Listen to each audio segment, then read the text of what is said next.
Greetings, salutations, and other big words. My name's Ethan. My handle is Wrangler. Welcome to Frequency Studios, Weekly Wing It number 176 here on Rumble, YouTube, and the X Twitter. And for the last few episodes, I've been playing Metroid Prime 4, and I might be getting to the end of that tonight. I'm pretty close. But before we do that, starting off in the big box right over there, drawing that gorgeous spaceship, is Mr. Frederick Guimon. That's right. I'm in the big box and you can't get in it. I will hold this big box for as long as I can. How you doing, Wrangler? Hope you guys I'm doing all right, but do you know who can get in that big box? Oh, no. My cat? Mr. Raven Nevermore. What's going on, Raven? Hey, guys. Apparently there's a big Lego story this weekend. Yeah, those birds can fly into places. Yeah, we'll be talking about that Lego story in a few minutes. What's funny is I hadn't heard about it. Frederick was just telling me about it while I think you dropped a link to that story in the Discord as Frederick was telling me about it. Yeah, the timing is like I'm telling you, it's going viral. Like it's spreading. Yeah. So if you haven't heard about it, it's probably because you're not plugged into either streamers or the Lego subculture. Apparently I'm not terminally online enough.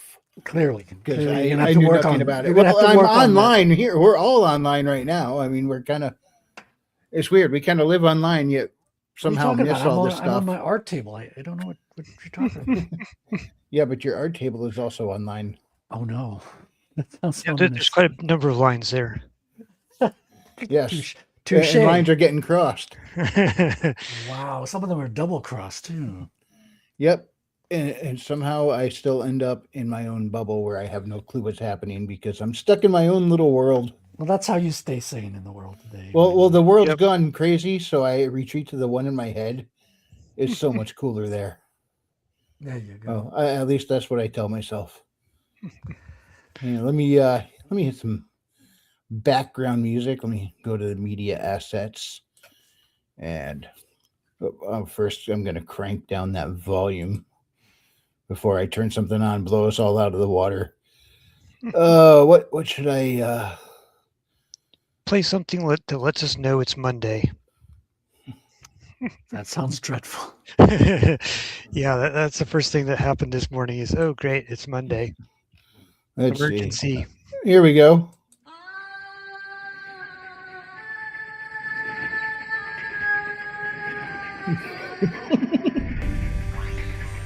That moan of pain. Now let me turn that down some. A crazy tune from Axiom Verge. And the reason I picked this one is, I've been playing Metroid Prime 4, and in the desert it doesn't have its own music by default. And I thought this tune from Axiom Verge would actually be kind of cool when out in the desert, so that's why I put it on here. But I still can't get the sound to come through from my game to the stream, so it doesn't really make a difference. I can throw whatever music up here I want. Have you tried asking Grok for debugging help? I did. Yeah. I asked Grok. I asked Brave AI. I've asked the Google AI. I've tried a couple different programs. I ran it all through, and then all of a sudden I couldn't even get anything to work after a bit. So I deleted all those different plugins I was trying, and put everything back to the way it was. This is what happens when a Neanderthal tries to figure out audio on a computer. It just does not work well. Well, there's always one last solution, is you make the game noises with your mouth as you're playing. I'm just going to be sitting there going, pew, pew, pew, pew, pew, pew. There's always a way, Wrangler. There's always a way. Yeah, it was weird. On my previous computer, which is nowhere near as good as this one, I was able to get sound on some things through with that. But it was odd. I couldn't turn it off even when I hit all the mutes. The sound was still coming through. You may have been on here when I did that once with Metroid Dread. I couldn't get it to turn down. No, I think I remember you had an issue. I think it was on my stream with what do you call the Double Dragon Neon? Yeah, the Double Dragon Neon game where you were going back to the menu and then we heard the sound like really loud once you hit the menu. Yeah, and I panicked and I tried to go hit something to like turn it off, and I clicked on the wrong thing, and then it started lagging, so I couldn't get back to that tab to shut it off. So I just held down the power button and hard turned off my computer. Herman's in the chat saying, That solves things. What's up, Urban? Oh, we got to play his intro. And where is it? Right here. Gentlemen, we can rebuild him. We have the technology. Better, stronger, faster. The bionic hedge. What's going on, Herman? It's good to see you. yeah, Herman, how you doing, man? So, we got to talk about this Lego thing because that sounds absolutely bonkers. Well, everybody else is talking about it, so Yeah. might as well stay on top of the story. Yeah, this is the culture of the world we're in right now. I mean, Well, it has a lot to do with corporations trying to get one over the little guy just because Yep. you can't attack a corporation because you need hundreds of thousands of dollars in legal fees. And if that's not bad enough, you have the police, like the whole police station, backing the guy who stole the Legos and doing horrible, corrupted activities to try to silence this little guy. You know, Reckless Ben is his name, who's just come in as a YouTuber to try to help the guy whose dad's Legos got stolen. Because the story starts with an old man building up a Lego collection that he can later sell to, finance the schooling of his grandchildren and help out his kids in life. Because Legos, I don't know if you know this, but Legos have a greater, they gain more value than gold. So you're as good as buying gold as buying Star Wars, especially Star Wars Lego. The price goes up in substantial ways, and it's almost assured. Like, it never goes down. Like, just cost of Legos never goes below the cost of purchase, especially with brand names like Star Wars, because they're so rare as well. So getting the older sets, it always costs more because of the rarity of them. And when you got them boxed and packaged like new, you got a whole premium on top of it. They don't even sell the old castle stuff like they used to. They've got a new castle line or medieval knights line, but it's not anything like the medieval castle stuff whenever I was a kid. Dude, when I was a kid, I got the first Lego castle known as the Yellow Castle. It was worth $50 or something back in the day, which was a lot of money. And now it goes for thousands of dollars. Like, if you get it boxed, it's like $2,000. Wow. And it had the horses before the horse were molded, so you had to brick the horses. Oh yeah. By the way, the music's not too loud in the background, is it? What? I can't hear you, Wrangler. The music's too loud. No, it's good. It's pretty good. Yeah. So that is. I can't wait to get the Rattel Lego set. Yeah, me, you and me both. Dude, I've been playing with Suno, making Rattel theme songs. Yeah. Kind of like inspired by the G.I. Joe theme song, except a little bit more, rock, industrial rock music. G.I. Joe Rogan. Oh, dude, you make me want to play it, but we're not in my StreamYard. So I got these, and Suno is so good, dude. Like, AI has been impressive. Like, AI is a big letdown. It's like when you do images, when you do text, sometimes you get about 80% of what you're going for, right? If you get close to it, you're like, okay, well, that's good enough. It's not exactly what I wanted, but it's maybe 80%. The music from Suno has blown my mind. And maybe it's because I'm not a musician and I don't see the finer details, so I'm oblivious to any faults it might have. But I've been so damn impressed, dude. You've got like free credits every day. You can make about, I think, around 8 songs per day. With that, you paste in the lyrics and a prompt for the style, the musical style, and it gives you like 2 songs each try until you maxed out your credits, which gives about 8 songs. And I've been doing that every day for different topics, and some of it has been like Rattel theme songs. And it's just mind blowing how good it is. Like catchy songs with really good quality music. Now it's not going to reinvent music. It's not like giving anything you haven't heard before. But to have a theme song for your IP that sounds like the music you love, only it's your lyrics and your style, it's for free on top of that, by the way. It's mind blowing what we got today.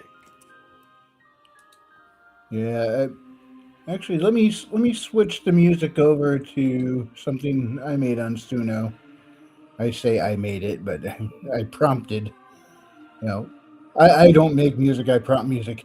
Chill Kid makes music. He makes some awesome music. You know, and I wish I could afford to commission him to make a couple tunes for Yeah. my stuff. If I ever get the money together to do that, I will be sending him a message. And I feel for musicians who are seeing like this, like because like as an artist, like AI art does not replace art for me, right? And it's probably the same thing for musicians, right? Right. And videography, I don't know what filmmakers think, because filmmaking is like so many different jobs at the same time. But damn, for small indie creators who want to build like videos and music, and you just want to build around your IP and you can't afford to hire all these people to do these things, it's so helpful to be able to put those things together and kind of build something.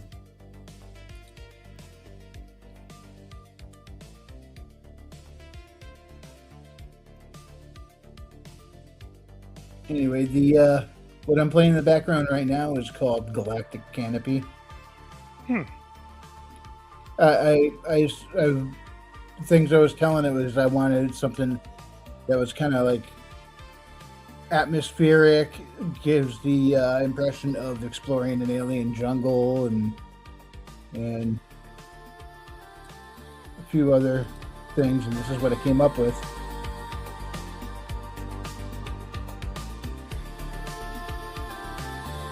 And no, I didn't name it. It named itself. I could have renamed it, but I left it there, Galactic Canopy.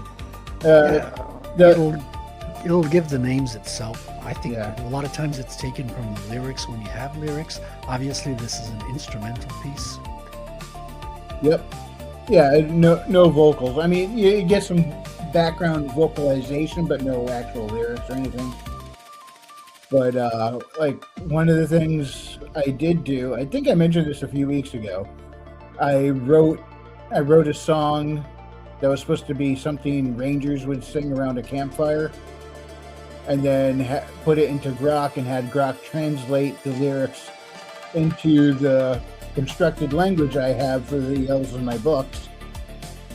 And then I took that over to Suno and put that in there, and Yeah, Elvish, which sounds totally like something straight out of Lord of the Rings. yeah, it was.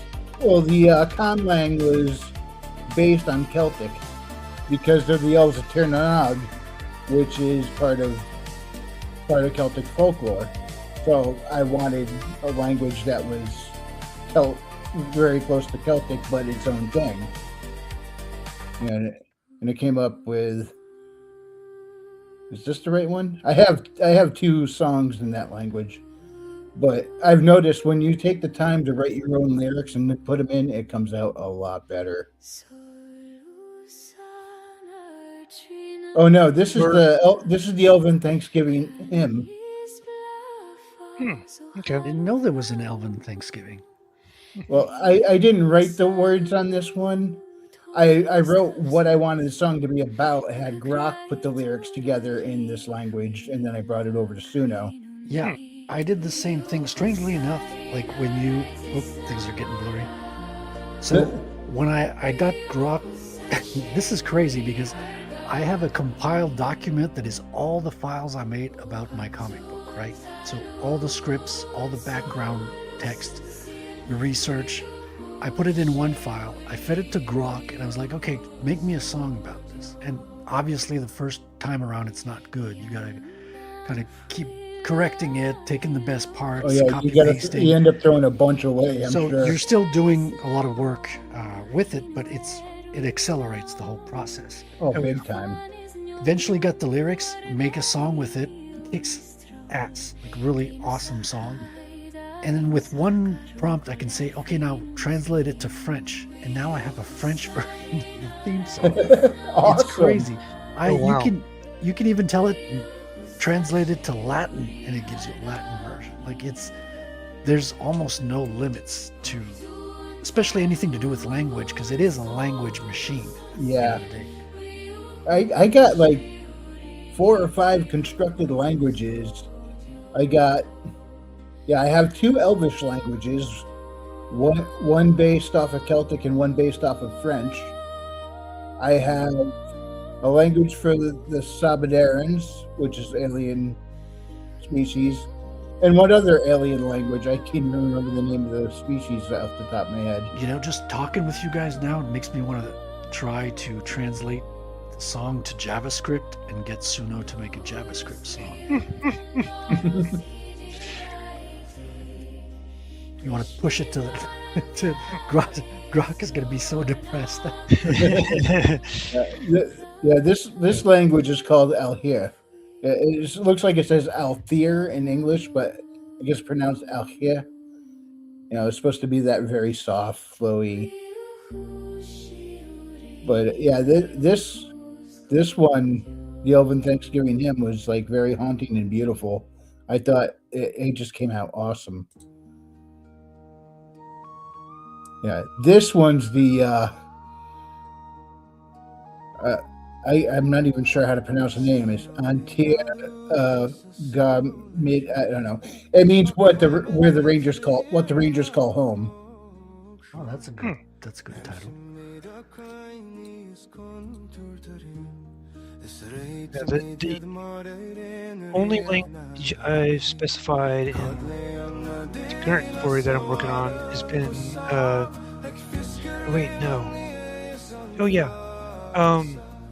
there's one point where they end up getting into combat with goblins early on, and the goblins cry out parlay, and so they end up speaking goblinoid, and so it's just clicks and pops. That's how I described it. Yeah. Oh, I do have one other language, which was based off of what very little we know of Chibchaw, which is an extinct South American language. Of what? Huh? What was it called? Chibchaw. That's the extinct language from South America. We know it was the language of the Muisca. We have very few. Ewok. Yeah, we have very little information on it. We only know for certain like about 100 words from it. It's an extinct language. But people are trying to find little bits and pieces here and there and try and restore as much of it as possible.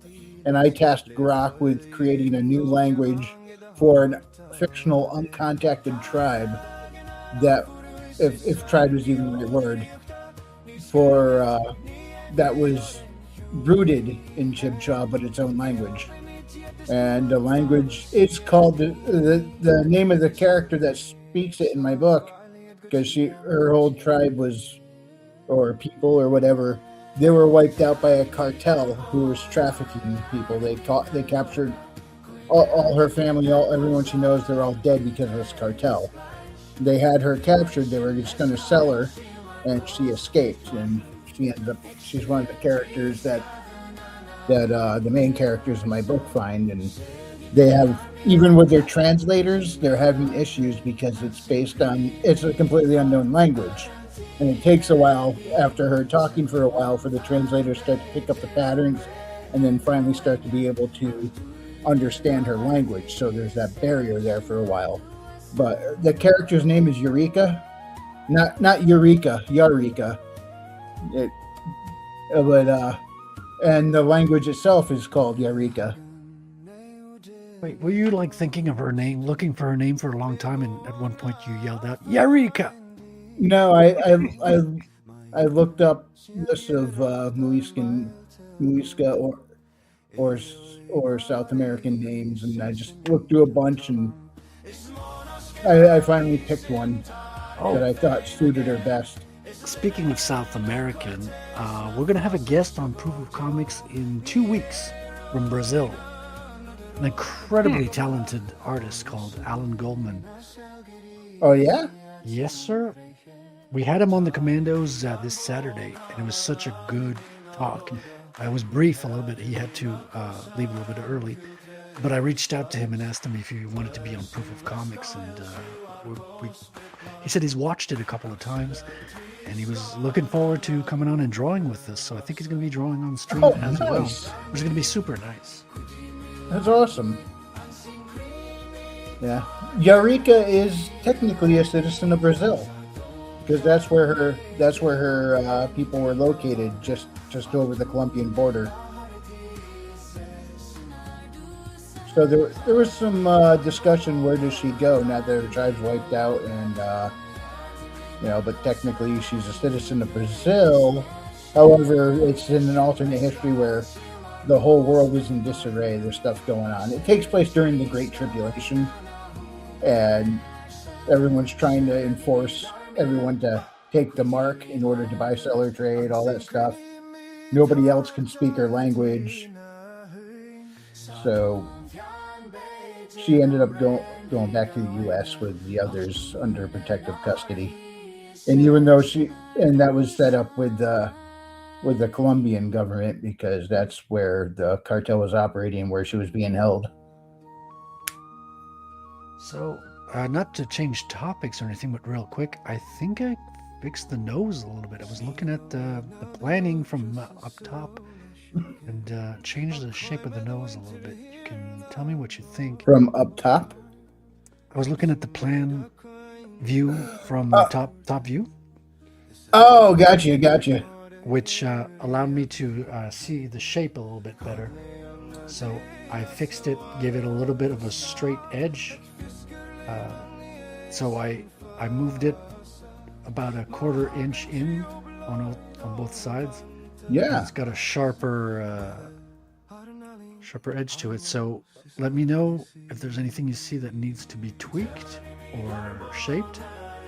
I've been slowly adding guidelines to start adding the details. Details will start to give it a bit of scale, and then I'm just going to work out everything around the rotors to make the technology elements all fit together with a little bit of greebling, as they say. Yeah, it's looking pretty sweet. Nice.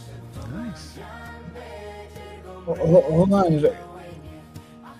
Oh, it looks like you put some almost a bit of a pattern in the windshield itself. Yeah, I started doing like a little bit of where did I get that? Did I get that from my imagination, or did I see it on I took it from the front view. Now, obviously I'm not taking the exact element from the front view drawing because I'm adapting it to the Metroid reference you gave me. So I'm kind of doing a hybrid version of the Metroid spaceship. I honestly wasn't intending you to do that exact windshield. I just was using that as an example to explain what I meant by wraparound windshield. However, well, it's not. I can't deny I'm really liking it. You're liking it? Okay, well that's what counts. If anything is not working, let me know so I can fix it as fast as possible. And I'm going to be adding details nice and slowly to it. But I want to make sure you like it. That's the name of the game. I'm just like looking at it like, oh, that's cool. Nice. Well, that's what we want. That's what I want to hear. what I like hearing.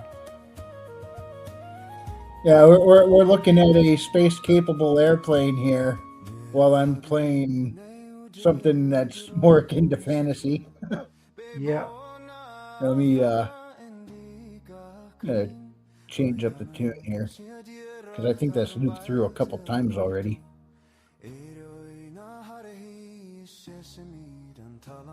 I was about to play Pillars of Eternity. That's not moving any more towards sci-fi, is it?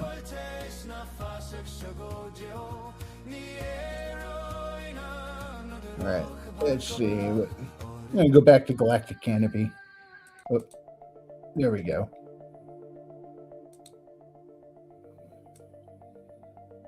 All right, so Raven, you want to give us the breakdown on what's going on with the Legos?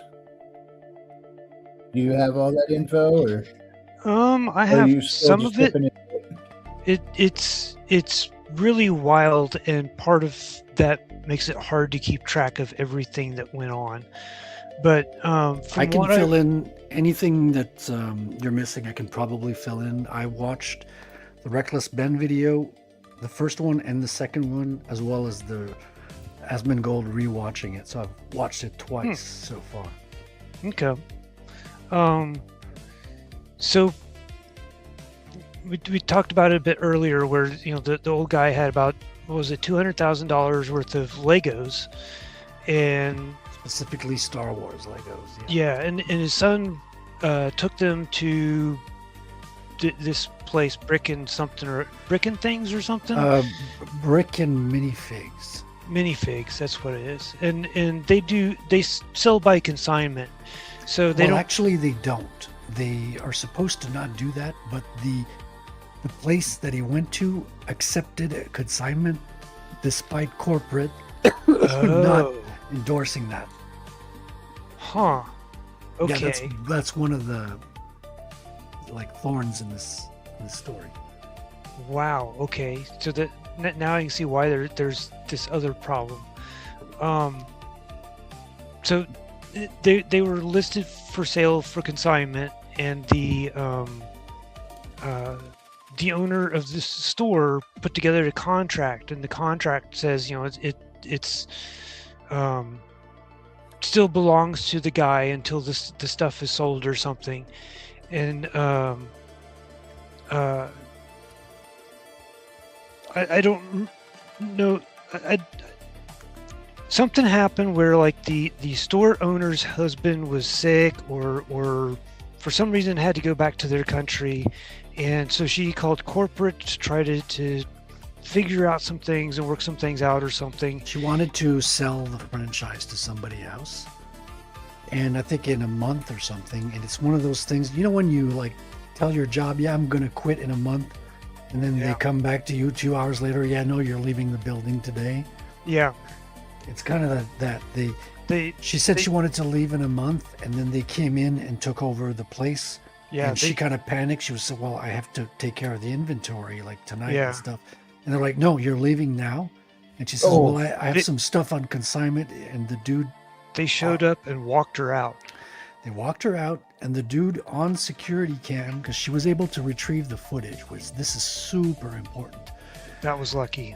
The guy on security cam says, don't worry about the consignment. We're taking all of that over. In other words, he said they're taking on the contract of consignment. He says that in the store, which is captured on security cam, which she extracts the video from home or something. And that was passed on to Reckless Ben, and that's in the documentary. Yeah. And so that's kind of where things started going crazy and haywire. Because the original guy, he came back to find out, whether stuff is sold or whether he can get his Legos back, and they trespassed him. And so he can't go back to the store because otherwise he'll get arrested. And then I don't know what his connection is to the YouTuber, but somehow the YouTuber He posted it on Reddit, I believe, or some type of forum, and Reckless Ben saw it there, and decided it was something worth his attention and reached out to the guy and wanted to help him out and, obviously make a video documentary of it. Cool. And I don't remember how he got started, but I do know that he showed up to the store because he had a copy of the contract with him, and he showed up to the store trying to find out if he could get the Legos for his friend.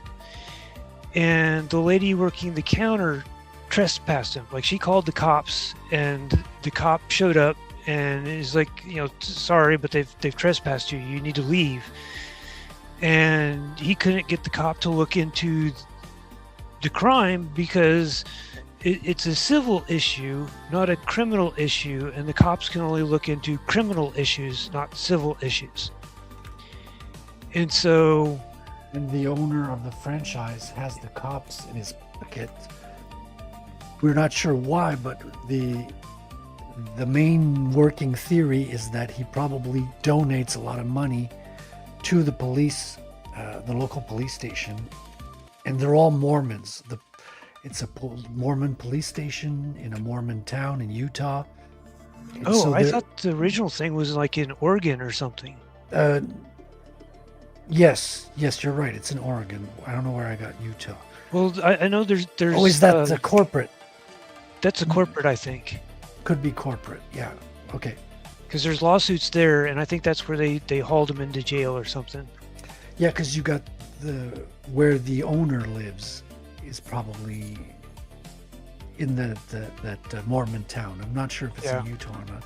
I'm thinking Utah because Utah is where most of the Mormons are located. Yeah. And so the cop comes up and threatens that he's going to arrest him if he doesn't leave because he's been trespassed. And so he's trying to figure out what he can do, and because basically corporate is telling him that's the local issue. You have to talk with the local store owner and find out what's going on. So he went to the store, and the store tells him, no, that's a corporate issue. You need to go and talk with corporate. So it's this infinite loop of things. They're giving him the runaround. Yeah.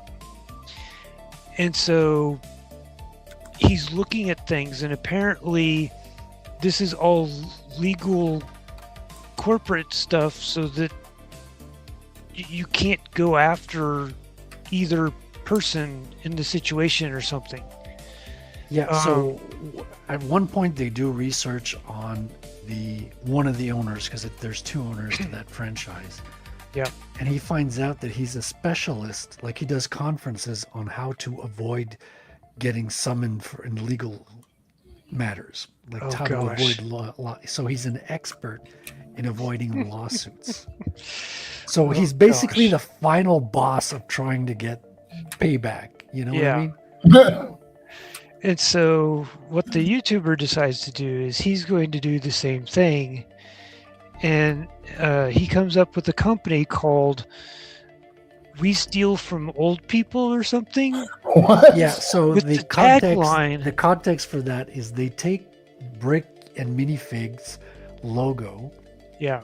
They copy it, but they turn the tagline into We Steal from Old People. And legally, they can do that if they call their company We Steal from Old People, and their tagline is Bricks and Minifig. But that makes it indistinguishable from the Lego store. And so they're using the same methods as the bad guys. Yeah, the same awful legal methods to turn the tables on them. And so they end up coming up with merchandise, a whole line of We Steal from Old People line of merchandise and stuff.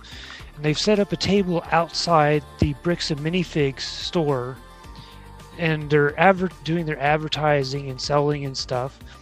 And none of the customers are going into the store because they're like, oh, there's a table outside. They go up to the table, find out what's going on, and then walk away. Or they might buy product from the table that's set up and stuff, but end up deciding that they don't want to deal with that, and so they don't go into the store. And so the people in the store haven't bothered to come out to see what's going on. And so he sends somebody in undercover to ask them if they know what's going on outside. And that triggers a response from the people in the store coming out and saying, oh, it's this guy that we had trespassed a couple of days ago or a week ago or something. And so the cops come out to figure out what's going on. And he ended up switching places with a friend of his that was wearing the same t-shirt. So he like ran across the street and he's hiding in the park or something while the police he runs all the way to a river. Yeah. And so and The part of Lego it, River. Like it's Yeah. super entertaining. That's what is really plays in Reckless Ben's favor, the guy who's Oh, yeah. the YouTuber. He's making this so entertaining to watch, which is the crux of it all, because it's bringing attention to this, injustice. and so the cops show up and are talking to the guy and find out that he's not the guy that they previously trespassed from the place, and they're trying to get him to leave, and he's like, oh no, you'll have to talk with corporate about that, because I'm just here because corporate told me to be here. So the police gets corporate's phone number and they call him, and he's only going to tell the police officer that he's corporate. He's not going to give his real name. And so and he's like, well, this, that, and the other thing, and he's just basically delaying really responding or giving any sort of information, just because he's playing the game, which is to just simply delay things and make the police frustrated to go away.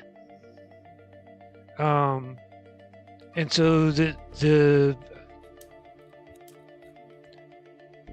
something else, but I think that may have been a later issue, because at some point they end up maybe it's during the auction. Yeah, so Ben says, well, you have to arrest them. They stole our Legos. And the police respond, well, this is a civil matter. It's not a legal that's matter. right.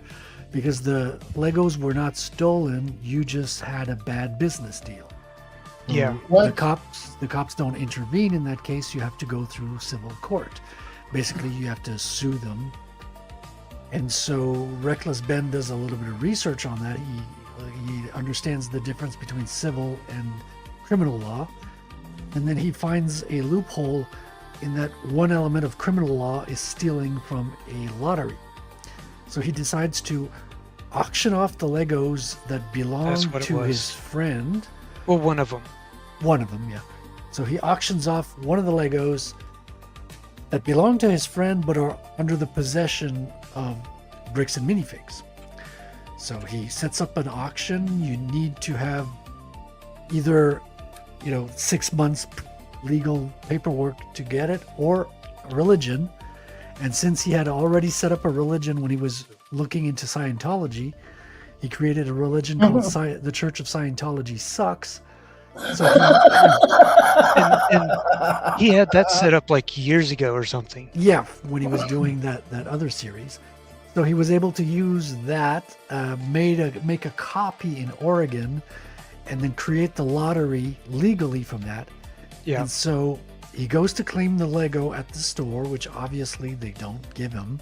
He calls the cops, and the cops think he's... Well, the story before that is even funnier, because he doesn't want people to pay into this lottery and then lose their money. So they have an appearance fee that they pay people for showing up. That's via $1. film, yeah. And then they pay him that $1 to get a ticket in the lottery. So legally they are paying him $1 for the lottery ticket, so that it's all legal and everything. But he's But it's paying just- them $1 to be in his video. Yeah. So essentially they lose nothing. And then So they film all of the portion of the people paying the $1 for their lottery ticket. So that they've legitimately paid $1 for their lottery tickets. They film everything. Yeah. Yeah. And so, let's see what. Then that goes to that they go down the street to collect the winnings, and the store tries to trespass them all instead of giving them their Legos that they won in the lottery. And so the police come out and are trying to figure out if they can legally, who are they supposed to be dealing with here? Well, one of the policemen is actually a new policeman, and he's actually taking notes. And okay, they stole from the lottery. This is a crime. We have to. And then another policeman, the corrupt one, whispers in his ear, like, and he's like, "Oh, okay." And they all stop, and they're like, "Well, you better. We're all good here." And Ben is like, "No, we're not good here. We have to arrest these guys. They're interfering with my lottery. No, we're trying not to put cuffs on you. We're trying not to take you to jail. We all good here." So they threaten him instead of like going after the guy who did the crime. They got it set in their head that this is the bad guy, that Ben is the bad guy, right? Yeah. Well, he was previously trespassed, and so now he's showing up and doing stuff. And so they provide a whole like booklet of like, was it just Oregon law based around the lottery and their paperwork, whole lottery paperwork. And so they've got all this paperwork, and it causes the police to run away. And so they still haven't solved the problem, because the whole reason for doing this criminal, or the whole reason for doing the lottery, was so that it would be a criminal act, which would force the police to do an actual real investigation. Yep. But instead of doing a real investigation, they just ran away. Which I'm guessing at that point you could turn the case over to the feds, because I think part of it was also federal law. Which, you don't want to screw around with federal law. And so because they feel bad and the kids are sad and stuff because the kid didn't get the Legos that they wanted, I think they like cut him a check for $1,000 or something. Yeah, he bought the Lego out of his own pocket. Yeah. And so I don't remember what the next step was, but so the next step after that is he's like, okay, well, he calls the store owner, and the store, well, you got to take me to court. You got to take me to court. Oh yeah, he knows that if they go to court for this $200K, it would cost $70,000 just to initiate the lawsuit, because the corporate headquarters is located in Spain, and so it's this whole international corporate deal. And so it would be, and it's more also expensive to drag it out. Yeah, it would drag out for 2 years, and no one can afford that. No individual can afford that. So what he gets this idea: what if we take him to small claims court? And there's two sides to this. Well, if you go to small claims court, you can only do it for like, I think, $10,000 at a time. And if you just go for $10,000, you can't sue him again for the same thing. So if you get the $10,000, you forfeit like $190,000.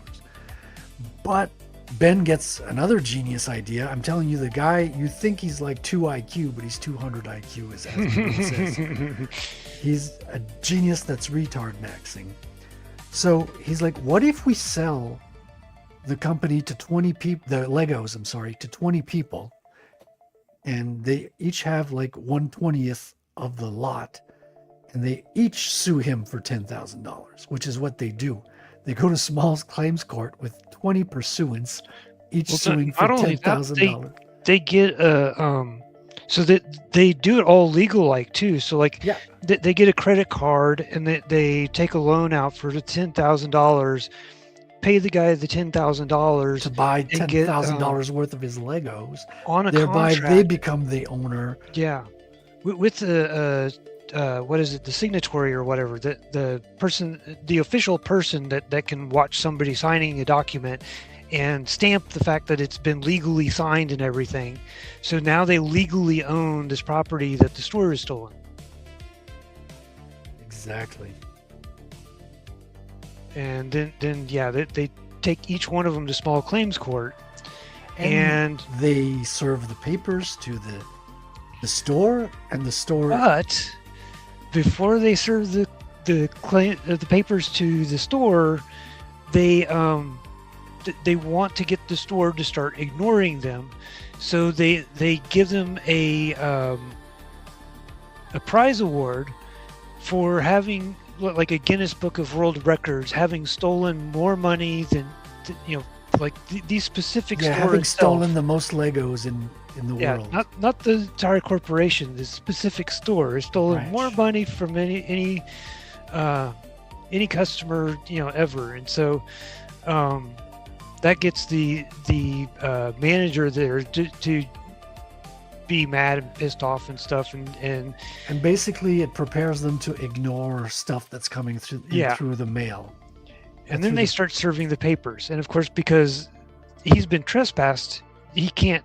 I think he's still been trespassed at this point. I know at one point he got permission from corporate to go in and talk to the manager and get, but I don't remember where that fell in the storyline.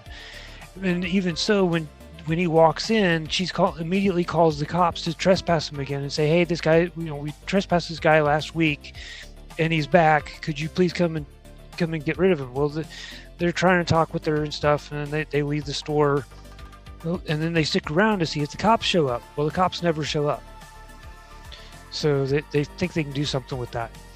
But yeah, they I think they get random people to show up with the claims, and they just start ignoring them. And so since they ignored the claims, when it's time for the court date, they don't show up, and then wins by default. Yeah, small claims court, if you do not show up for the date of the court trial, you basically just lose by default. Well, there's another step. Ben can make a claim to forfeit them because they didn't show up. So yeah, eventually it leads to them. That's an extra step. Yeah, exactly. And so, since they actually won, they go and claim the Legos at the store, and they see that the store has been closed by corporate. They actually shut down the store. And I'm not talking for the day. I mean, the branch is closed forever. Permanently. Because they refuse to give back the Legos. They refuse to pay what they lost in court. They prefer to close the branch, which is making $1 million a year, rather than pay back these guys for some reason. Yeah. And let's see, we missed a step because there was another bit in there that was funny too. It's so good, Wrangler, you have to go check it because it's so entertaining on top of all this. Because they brainwash the employees at some point. He starts a Lego cult. Yeah. Oh, I remember what it was. My microphone's muted. Sorry about that.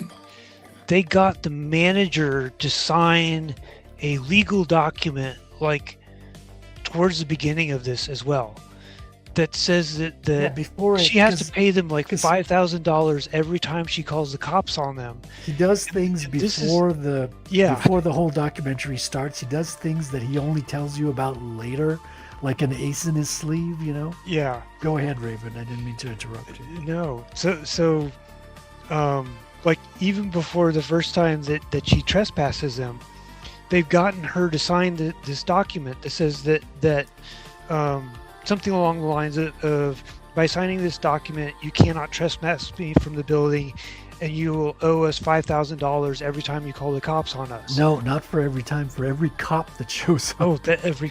Because they're counting the cops. Yeah. So, she ends up trespass. So that's before the original trespass. So she trespassed him. There's only one cop that showed up. Then the next time they called the cops, like 2 or 3 cops showed up. And then the next time they called the cops, like 2 more showed up. And by the time they get through everything, like the manager owes him like $40,000 at this point as well, as all of the other stuff that's going on, including, you know, them serving the papers and stuff. Plus the gal that joined the cult is giving them all sorts of intel. Like if after one point she's like, yeah, they called me up and they're like asking me questions on how we can get you guys. Not how to get them, how to throw them in jail. Yeah. How to get them arrested. So she's revealing the boss's plans to use the law, basically weaponize the police department. Yeah. Instead of paying back the Legos that they just took possession of. Yeah, and then I'm trying to remember. It's just, it's wild, and it just keeps going around. And like Frederick said, it's like, oh, but this can't really happen because 3 months ago or 6 months ago, we also did this other thing. He's a very good storyteller, which is why this is blowing up so much. It's actually. Well, and all the footage as well. It's like the CEO of corporate is just disgusting slimeball, and it's like at one point he promises them, okay, we'll return the Legos and this, that, and the other thing, but the guy has to do an apology, and then after they fake an apology, it's like, and then you guys need to go and apologize to the manager, and so they go moving the goalposts basically. Yeah, they keep moving the goalposts, and it's like, we can do this the easy way or the hard way, and they chose not to do this the easy way. It's like, let's put this crap on hard mode. Yeah. Well, because he's obviously the bad guy owner who stole the Legos is used to taking advantage of smaller people. Obviously, he's got this, pattern. Because he does it so easily with conviction that you can't, sue me. Because he knows you can't sue him. You'll ruin yourself if you take that route. So he's egging people to sue him. Like, oh yeah, I'm doing things illegally? Well, all you have to do is sue me, right? They know that the law is not on the little guy's side. But they don't know about reckless abandon. That's also part of why he took them to small claims court, is because that's much cheaper to run through and much easier to do stuff if they can just get them to ignore all these summons. Probably helps that reckless is right in the name. That should give them the hint. Yeah. Should have known. But I've just seen part 1. I've not seen part 2. Part 2 is all the cops. Part 2 is they get swatted. Okay. He gets his car searched for heroin, and the cops keep pulling them over and over and over again. They pretend he didn't do a stop at the sign when they clearly did. They actually request the video for the stop sign. I saw an article that, and I read, because it was kind of a short blurb on everything, kind of summarizing what was going on. And at the end of it was kind of like, yeah, and he's been captured by the cops and put in jail and this, that, and the other thing. And it's like, oh, really? Okay, maybe this isn't all that interesting. And then after all the work stuff, I came back and finished watching it while I ate dinner. And the rest of it's just like, oh, wow. And this is just part 1. Well, they put a bond on him. They tried to keep him for a month in jail. Oh, gosh. And then it went in front of the judge, and the judge laughed. It's like, you're kidding. Like, this makes no sense. This guy's trying to serve him legal papers, and you want to put him in jail for a year, for a month. And so he gets out, and then they serve another warrant because they claim that he wants to kill him. And so a bondless warrant. And then at the end of the video, spoilers, but he moves to Mexico. Well, they can't serve me in Mexico. Wow. That's how video 2 ends. But there's been updates. There's been other updates, but Yeah. no part 3 just yet. Yeah, I think Asmongold is going to watch part 2 tomorrow, or maybe the video I watched was from last night, and so maybe part 2 came out today. I don't know. Yeah, part 2's been out for a week or so on his Patreon. People have leaked it because there's so much attention to it that people have been doing video comments on YouTube of his paywall video, which is defeats the purpose. So he decided to drop it on YouTube because of that. It's already out, so he might as well get the views instead of other people getting the views. And so part 3 is not ready yet, but it's coming. This is like even bigger and more wild than the Nick Shirley stuff.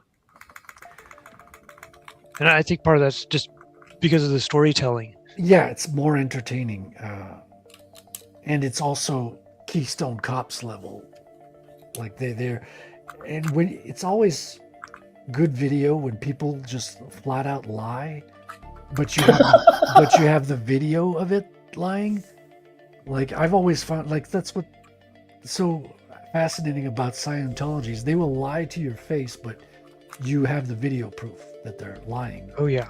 So it's always kind of like, oh, you got caught, right? It's always satisfying to see these liars getting caught with their pants down on video. For sure. And I'm hoping that he can get things pulled in and actually get the cops or maybe the FBI to actually look into this. Especially considering the fact that they did not turn over the prize from the lottery.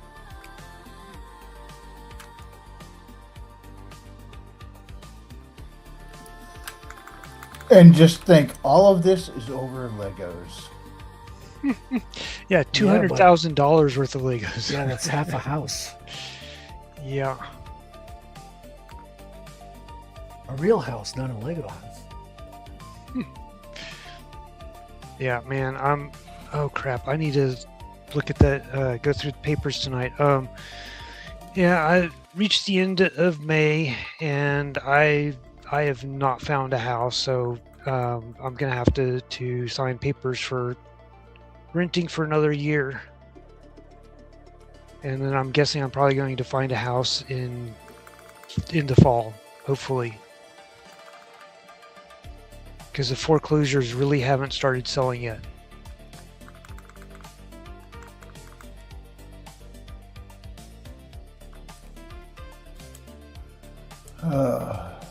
What a world. Don't mean to steal a line from James, but what a world. James is going to sue you. He's going to take you to small claims court. And he's going to make me pay him in Legos. What's going on, Brian McCoppin? Good to see you, man. What up? Hey.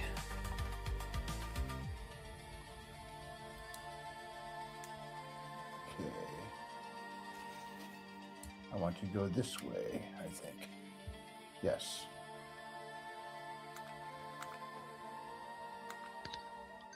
But yeah, today was definitely a Monday at work. Friday we Had had a case of the Mondays. Yeah. Friday, one of the lenders, they've been with us for a long time, but apparently they've gone through some restructuring or something, and now they've come back, and we're doing a whole new thing with them. And Friday they reported having some lag issues, and well, considering the day that they were going through training, I think they had like 5 or 10 people going through training at the same time, and they were all hitting like we have this one grid view, and it does take some resources and stuff, but usually it's pretty quick and stuff. Well, during training we've got like all 10 of the people hitting the exact same query at the same time, and this is like a it runs for a little bit, especially the more the more things that you have, the longer it will take. And considering they've been with us for so long, they have like several 100,000 contracts that they've got to go through. And so it takes it a long time to go through this. And so we figured it was just on Friday, we figured, well, it's just, they've probably got 10 people clicking on the same link all at the exact same time, expecting it to instantly give them results or something. So we really didn't look into it too much, and nobody else seemed to be having an issue. So we figured, okay, it's just they're screwing around with stuff, this, that, and the other thing. Well, this morning we get another request because everybody is now getting lag. Well, we get in there and the database CPU is at 99% usage. And it's been at 99% usage for most of the morning. That's not normal. Yeah, not normal at all. So it's kind of an all hands on deck trying to figure out what was going on. And like one of the guys was out this morning on the infrastructure side of things. So it's like, how do we get into this? How do we look at things? We don't know. We're poking and prodding all over the place and trying to figure stuff out.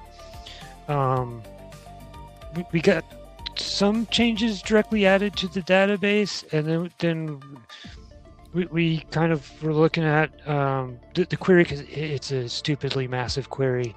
And we figured out like where one of the problems is, because it's doing the query, the pagination query isn't that big of a deal, because it only returns like 20 or 50 items at a time, so it's not.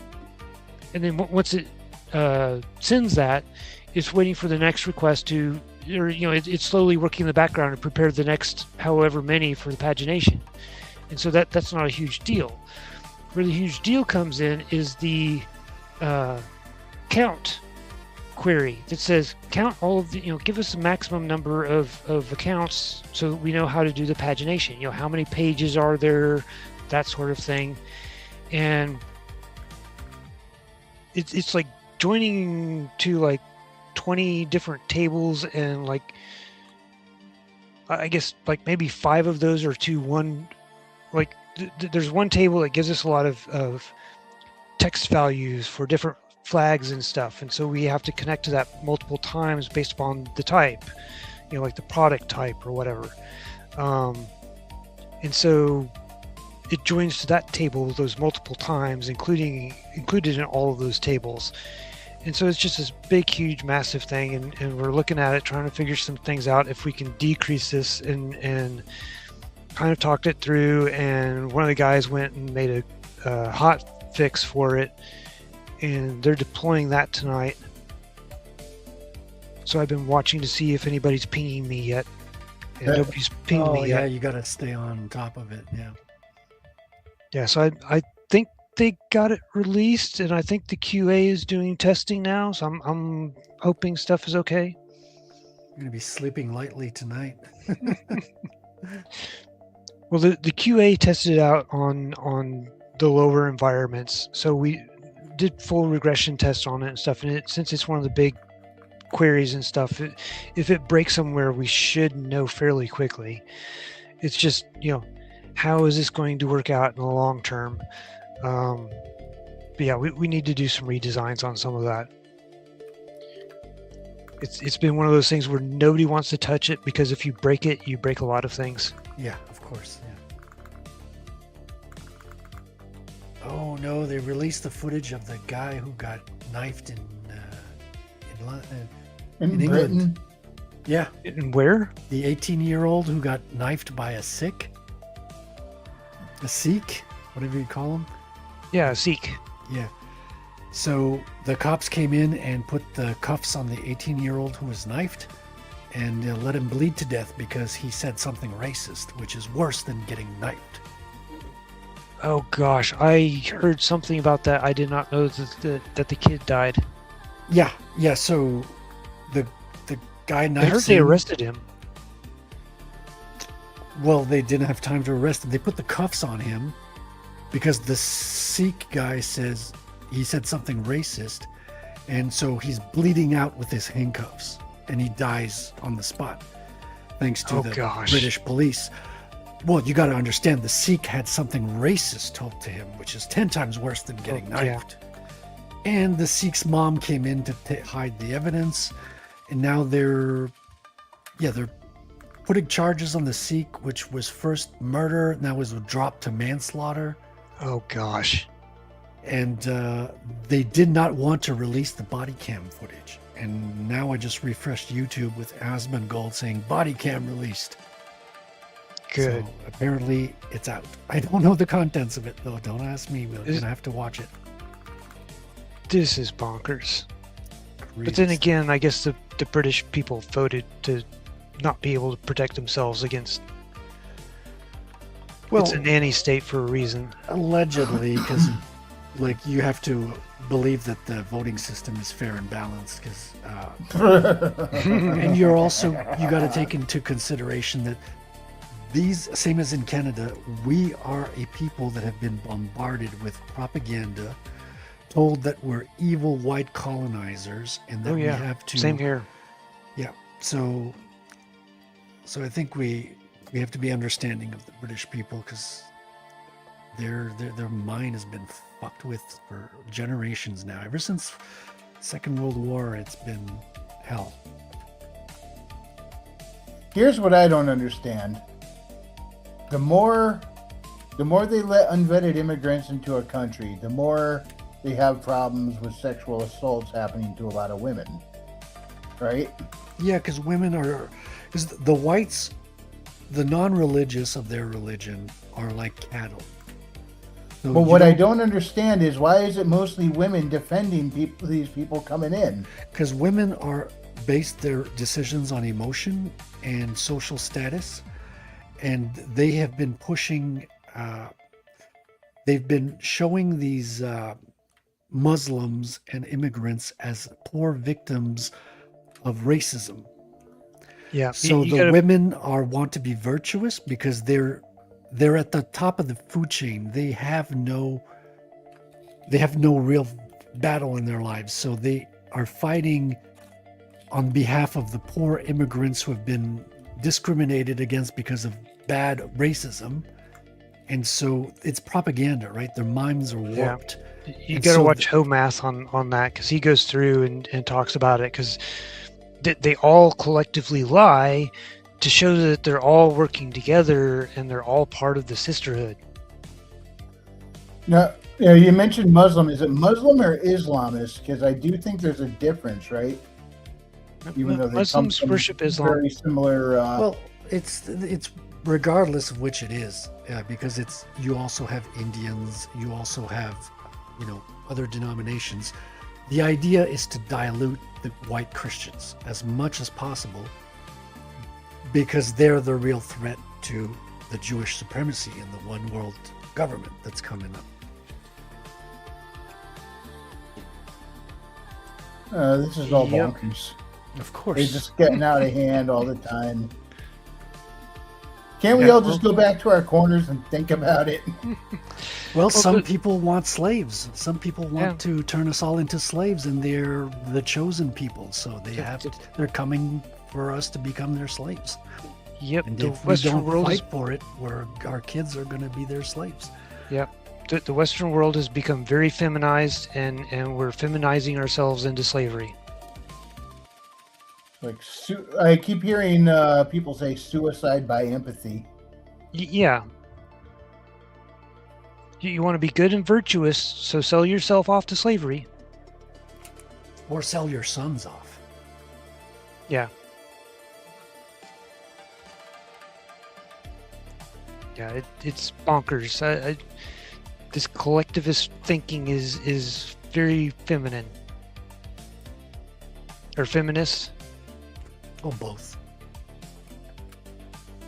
I mean, feminism, communism, it's all meant to weaken and destroy families and weaken our sense of nationality and our heritage. So we become multicultural, our heritage gets diluted, our voting power gets diluted, our sense of community gets completely dissolved. Criminality goes up. Distrust goes up. Yep. Our monetary system has been completely inflated to.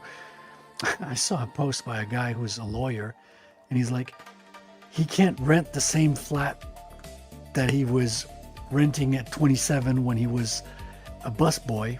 Oh yeah. Now that he's a lawyer, because of inflation has gone up so much that despite his salary having exploded, Yeah. he can't afford the same apartment. It's like we've been hoodwinked.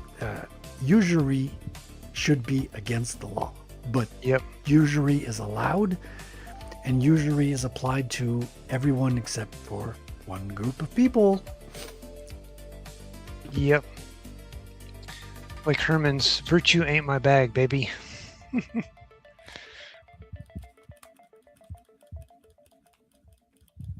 Pew, And pew, it's pew, it's pew. fake I'm doing virtue. the sound effect you suggested. Pew, pew, pew, pew, pew, pew, pew. Yeah, Pew. by all means necessary. P.U. TU. Well, that's why I never understood why the EU caught on. It's such a bad name. Like, just sound it out. EU. Ew. Yeah, well, either people in government really don't think things through, or they like those little jokes. Yeah. Because Well, it's like when in 2001, or was it a year or two later, when Bush went into the Iraq War, they called it Operation Iraq Oil. Sorry, Operation Iraqi Liberation, something like that. Which, when you spell it out, it's oil. yeah, And so I think after a few days, within a week, they had to change it back because it was too obvious. It's clever. Well, all over That's how we southeast go for Kansas, politics. Clever. all over southeast Kansas, all of the county buildings are labeled with Southeast Kansas, and that those initials are SEKS.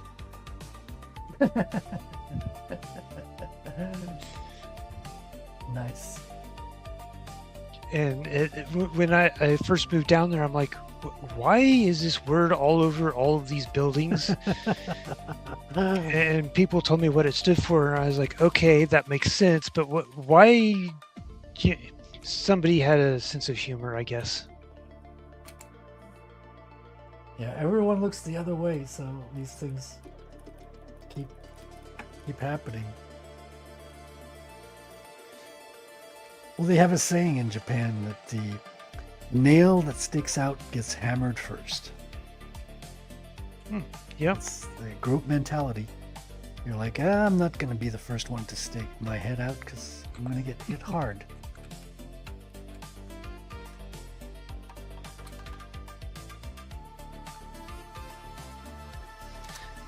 Maybe that's why some of those psychological experiments are really weird. Like the ones where they have a person come in and they think all of the people are random, but it's like only the one person is there that's part of the experiment.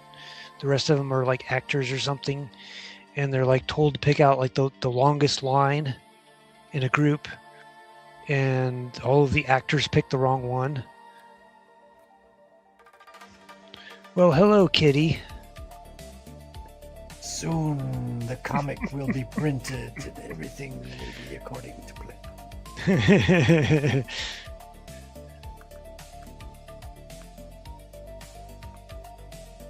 She's judging That you. face. I Yeah, hope you guys know she's judging you. Right now. that's definitely a face of judgment. You YouTubers are beneath me. I'm a white, pristine cat. Or maybe she's seeing prey. Well, she's well fed, so you have nothing to worry about. Mm. That's good.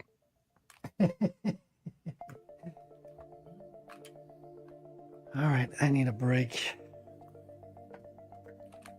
It's getting hot in here.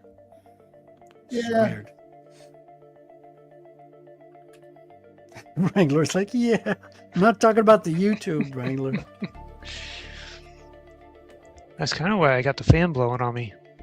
We hit at least 95 today. It might have been hotter. I have no idea what that is. Let's see, conversion.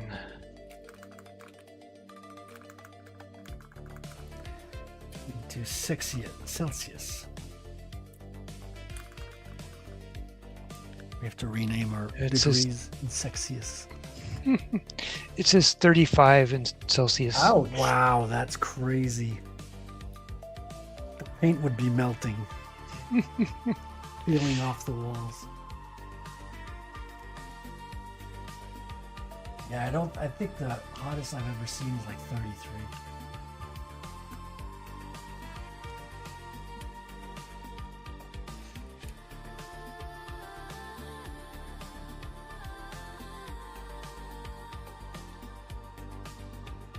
Excuse me.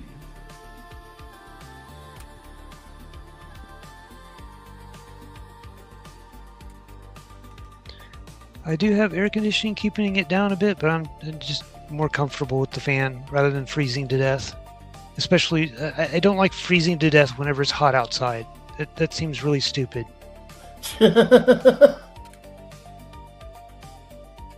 Well, tell that to the Europeans who have no air conditioning and literally died of overheating. Yeah, I hate going into the office when wearing a parka when it's like a 95 or 100 degrees outside because I'm freezing to death with all the air conditioning. Yeah.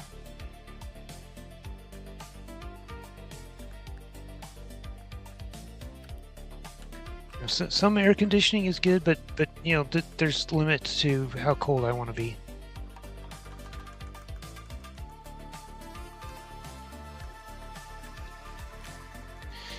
Oh, I just finished watching what is it, Spice and Wolf again the other day. I hadn't watched that in a long time.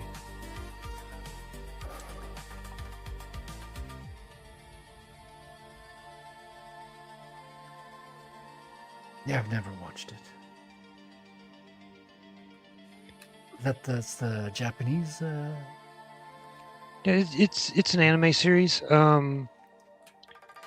Traveling Merchant, and that's part of the reason why I wanted to watch it was because I've kind of been working out some things with some of the story elements and stuff. But the Traveling Merchant is working one of his routes, and he visits this town, this village that is doing their last.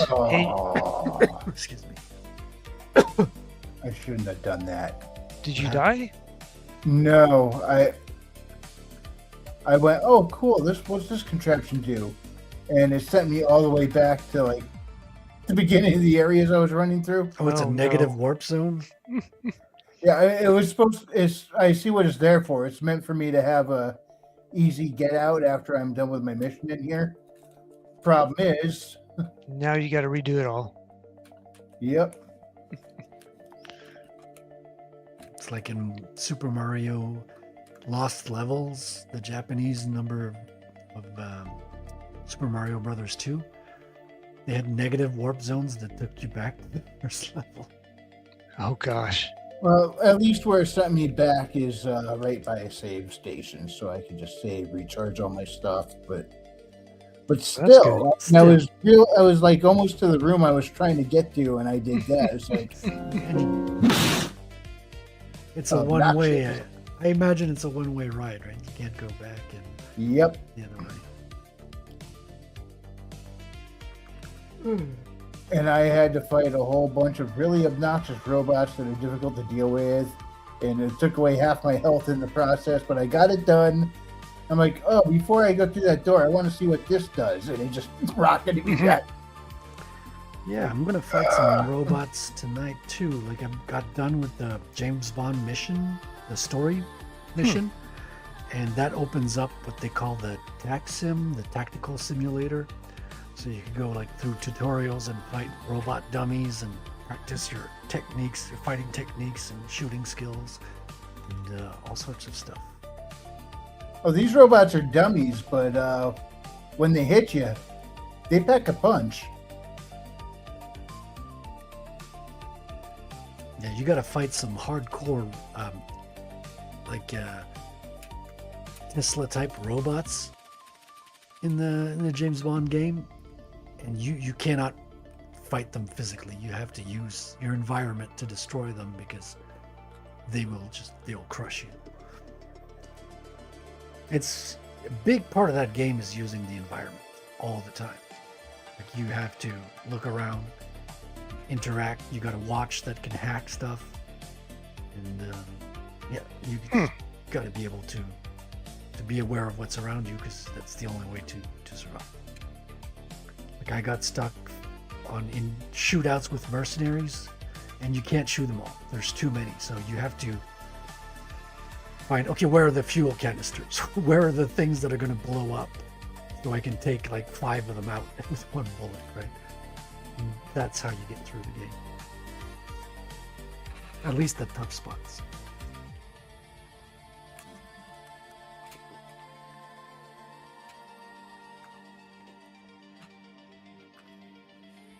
Yeah. Yeah, so give us now that you did a playthrough on that, give us your overall review of that if you want. Yeah, no, my pleasure, man. First of all, it's not woke. Like I've seen a lot of YouTubers going, James Bond is peak woke. Well, actually, not at all. That's good news. Yeah, so obviously M is played by a female Indian. So you got to put into perspective that M has been a female for 30 years now in the movies. It would have been cool if they could have gotten Judi Dench to voice her, but no, it's all new cast, which actually is a good thing because they can do their own James Bond. They don't rely on the studios. They started working on this project before Amazon took over the rights, and they had all the freedom to execute this Bond story as they wanted. Now, why they chose to put an Indian woman at the top of M, it beats me, but she's not a boss woman in other regards. There's no pronouns, there's no woke stuff anywhere. They just made this decision because, well, this is coming out in 2026, but these are not like liberal wokeists. These are Europeans who are just kind of like, okay, well, where's the world at today? But it's not leftists putting an agenda. You can tell by the rest of the game.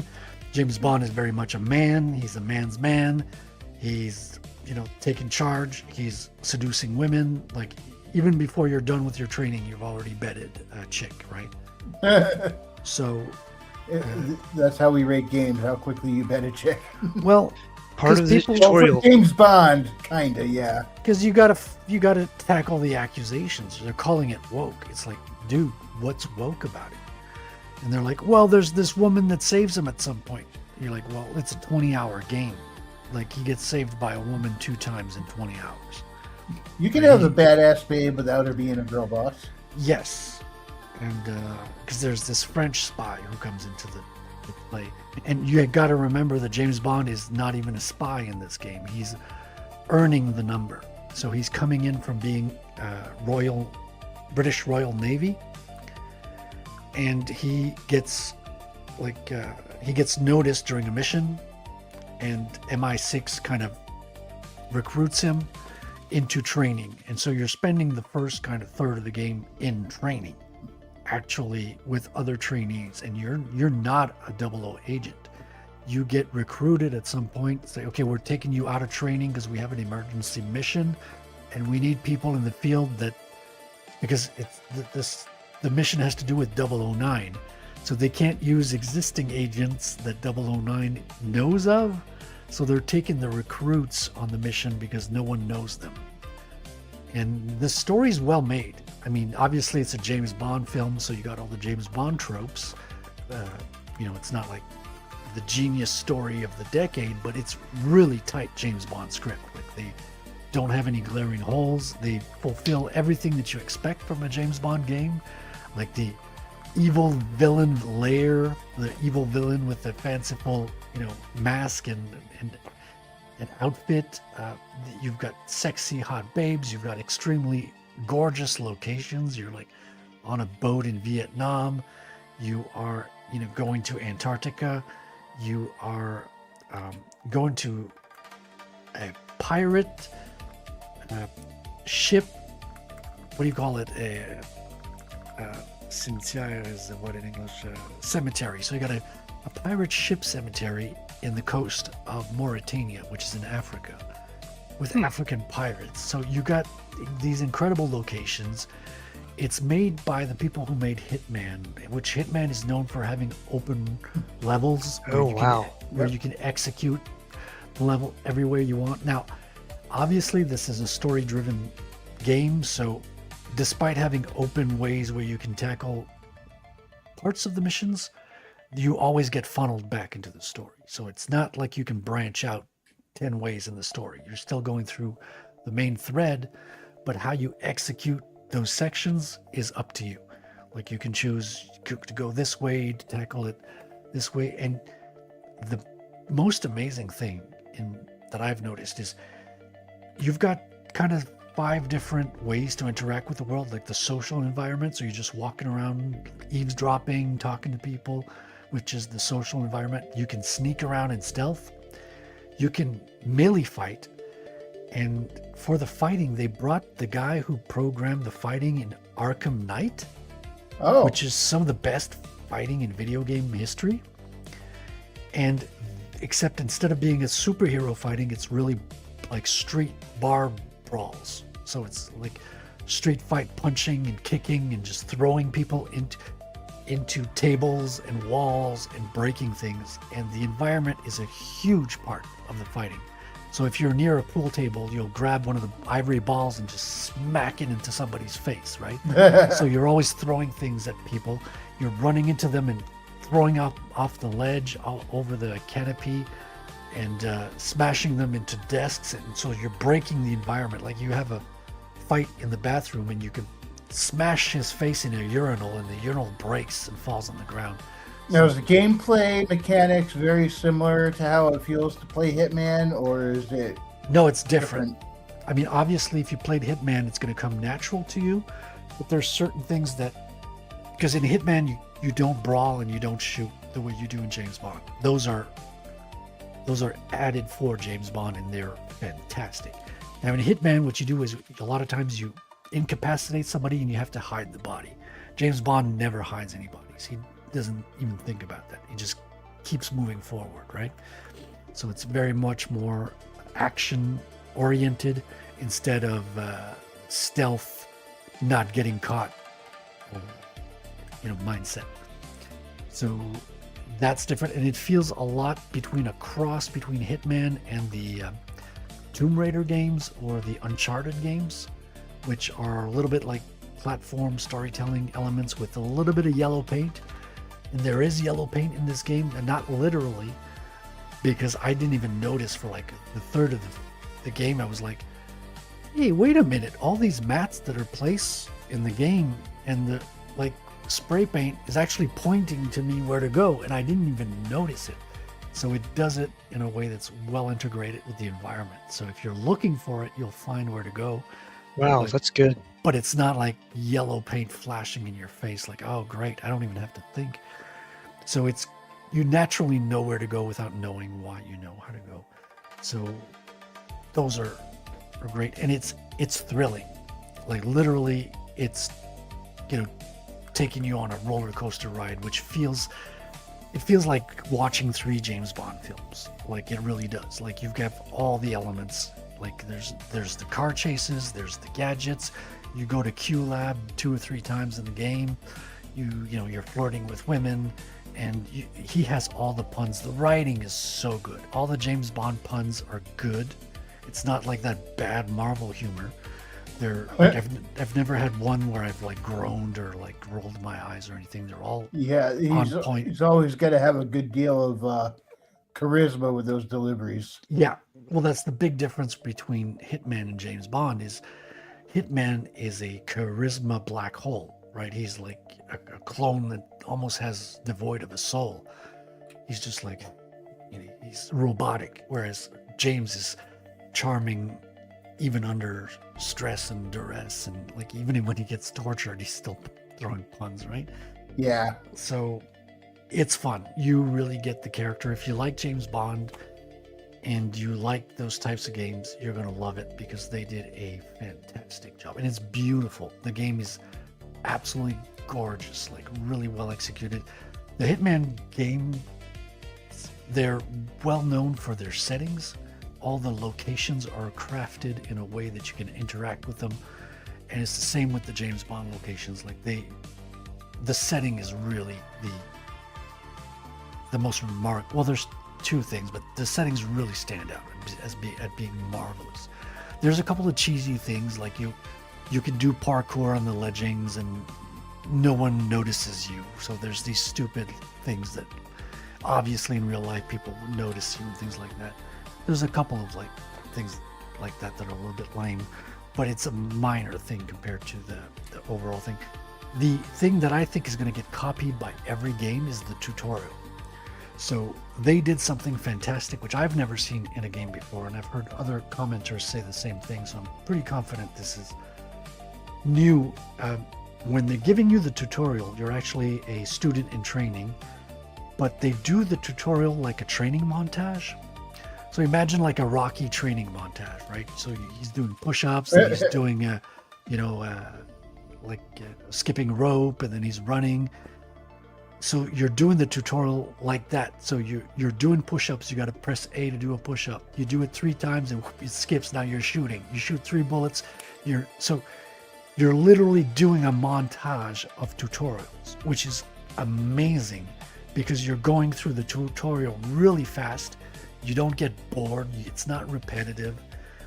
And it feels like you're watching a tutorial in the movie. A montage, a training montage in the movie. A tutorial. But wow. you're doing your tutorial. And so it feels so nice, dude. You're breezing through the story. It feels like a movie when you're going through the game. Some scenes are maybe too easy. Like there's some things where you're like, oh, I couldn't really fail at this, right? It feels like there's guardrails. But there's a lot of scenes where you do die. Like I kept dying. Anytime I was facing like a hordes of mercenaries, I would keep dying like 20 times, and I was like, okay, I gotta think hard. What's my tactic? Where do I shoot first? I gotta blow these guys up, then blow these guys up. Because you can get killed in like 3 seconds. And so you have to be really quick on your feet in certain scenes. And you have like these over-the-top scenes where you're climbing on an airplane while it's taking off, while you're on a truck, and you're jumping on a tube to get on the plane, and you're kicking these guys to get into the plane, and then you're jumping out. You have no parachute. You're diving down through the doorway of a truck as you're falling off the plane, and you have to find the other guys who have parachutes so you could get their parachutes while you're falling towards the ground. Some typical James Bond stuff, right? So it's always exhilarating. You got your adrenaline pumping, and the pacing's good because you got these action scenes, and they're paced with quiet moments where you have to investigate, you have to find things, eavesdrop, figure how to get into this room. You got to find a key, you got to another way in, and stuff like that. So they nailed the essence of what James Bond is in the cinematic experience, right? Nice. Yeah, it's got. Yeah, it's you really need to. You got to get the personality right, especially if. Yeah. Especially if you're going to have voice acting and everything. Yeah, and the actor is called Patrick Gibson, and he plays in the OA on Netflix. He played something on Dexter, Junior Dexter, or something that I've never seen, but people have referenced it. And he's Irish, I believe. He's from Ireland, if I'm not mistaken. So not Scottish like Sean Connery, but he gives off those same vibes as Sean Connery as a younger self. Obviously, Connery was way more womanizing, like we're time for men talk, and it would slap the lady's ass. You're not gonna get any of that. It doesn't go into the full-on womanizing stuff. But you do feel the essence of James Bond as much as you can get in 2026. Let's just put it that way. But it's none of the things that people call woke. With a name like that, I'd expect a bit of Irish. Right? Yep. And he's good. He's really good. Like, yeah, the performance, totally believable. They researched all of the books, so they went into the books. There's tons of like, so that they brought back, which I didn't know this because I've never read the books, but James Bond apparently has a scar on his face, which they never put in the movies because, extra work. Yeah. But they put it in the game because you see how he gets his scar in the first mission, and then it heals over the course of the game. So it goes from a deep scar to almost invisible towards the last mission, almost healed. So yeah, good character progression. You have all the overpowered gadgets you can imagine, but you only get them at the right time. Like, you get the real powerful stuff towards the end, like the missile pen. You get an overpowered car with missiles and machine guns, but only at the right time. And but you have to be very clever and think about your strategy as you make your way there, because you're earning the number, right? That's the name of the mission. The game's called First Light, but when you load the game up, the story option in the game is called Earn the Number, which is how to get your 00 status. Hey, Corey, what's up, man? Good morning, Australia. Yeah, it's not woke. Turns out, spoiler, it's not woke. Besides, Hey, Corey. having an Indian M, that's where it ends. Like, there's nothing. I played the game. I beat it last night at fucking 2 a.m. Eastern Was them time. cute? M's not particularly cute. Indian women are not that cute. They can Spoilers. be. Well, some of them, but they're not known for that. And she's not particularly cute, but her role is well done. Like, she's not arrogant. She's not demeaning. She's not like, it's not a woman over men thing. Actually, the men are smarter than the women in this one, so it's anti-woke. That's what it's hilarious, because all these people that are like making money off of YouTube calling video games woke, and sometimes they are, but they missed the mark with this one because none of it is woke. It's quite the opposite. James Bond outsmarts all the women except for one, which is a French spy, who's like the arch nemesis of the next game coming up. So no, there's no elements that are woke at all. Quite the opposite. It really is a typical James Bond. It's less woke than the frickin' movies that we saw lately. Like the last James Bond film, it was fucking woke, where he's like riding in the back of a scooter with this black chick. Like, what the fuck are you telling me James Bond is riding in the back? No, he would move the girl out of the way and he would find a better vehicle than a frickin' scooter. So no, it's not woke at all. It's everything you expect James Bond Convertible or nothing? to be. Yeah. So you got car chases, you're chasing, you also get a garbage truck chase, and you get, one of those monster trucks at the huge construction sites, which is like 5 or 6 stories tall. Those huge yellow trucks. You ride Tonka trucks. Yeah, you ride one of those like through a construction site towards the end. So that's pretty badass. You got you get caught, almost fed to crocodiles. And just great adventure. One of the mechanics of the game is bluffing. So when you get caught being where you're not supposed to be, instead of like everyone going crazy and shooting at you, they're like, hey, what are you doing here? And if you have enough points, you can use the bluff system, and he basically makes up a story on the spot, and you can like get through the area, and people are like, is he telling the truth? Is he supposed to be here? So you can bluff your way through a lot of scenes instead of being stealth, Well, that's what he's known for. That's what I'm saying, dude. It's like this is 120% James Bond. They have Nice. everything you expect and more. I was afraid it was going to be a woke game, obviously, because like you see Indian M, you see a black money penny, and he has a black tutor in the training, and you're like, okay, they've gone completely, gender bend, not gender bend, but excuse me, the race swap. And you're like, this is a huge red flag. Turns out all those roles, despite the race swap, they're not your typical woke. Like there's no pronouns. The women are not superior to the men. They're all surpassed by James Bond, actually. So they take second stage to him. Except for the French spy who has a couple of scenes, but those make sense because she's an experienced spy and he's like, he's literally in training. Corey says Sean Connery Bond would have been cooler. Yes. Yeah, Sean Connery is the best. But this guy, he could be the second best. Maybe accepting Dalton was really good. Timothy Dalton was a really good Bond. But Patrick Gibson, dude, he grows on you after the game.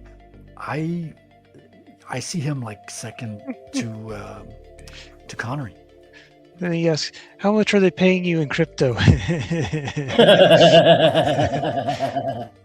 That'd be nice. That'd be really nice. You actually have to steal a crypto wallet in the game at some point.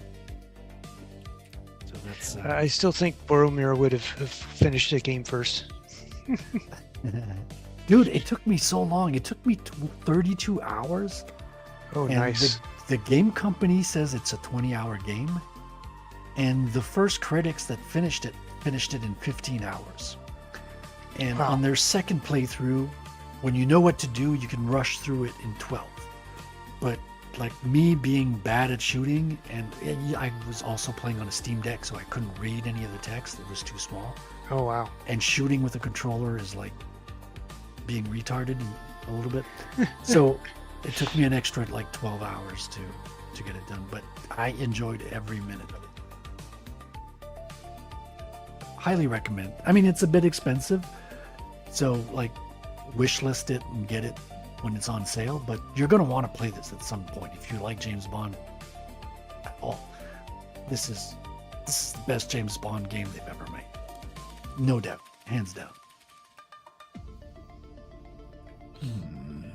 Yeah, and IOI is really good. I was already sold. Well, so when I heard of this James Bond game, I was like, okay, who's this IOI company? And they did Hitman. Well, what the fuck is Hitman? I keep hearing about it. I saw the cover in like video game stores, but it looked like a generic shooter. What the hell is this?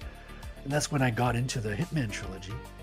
And I realized, oh my God, I love this game. It became my favorite game like in a short span. And I got, 110, 20 hours into that game? Because it's so replayable, right? Because every mission, you got a location and you got to kill 1, 2, or 3 targets. But there's like 20 different ways to do it. Like you can convince somebody else to do the job for you. You can shoot a chandelier that falls and looks like an accident. Keep poison looks like an accident. You can literally snipe them from across sometimes from across the street. And so there's like countless, so it's super replayable. I don't know that James Bond is going to be as replayable because of the storyline is kind of tight. Yeah, that's one thing that happens in a lot of games is if you have a particular storyline, it does kind of railroad what order or how you do things. Yeah, but you can go back through it and execute certain levels in completely different ways. That's never going to change the direction of the story.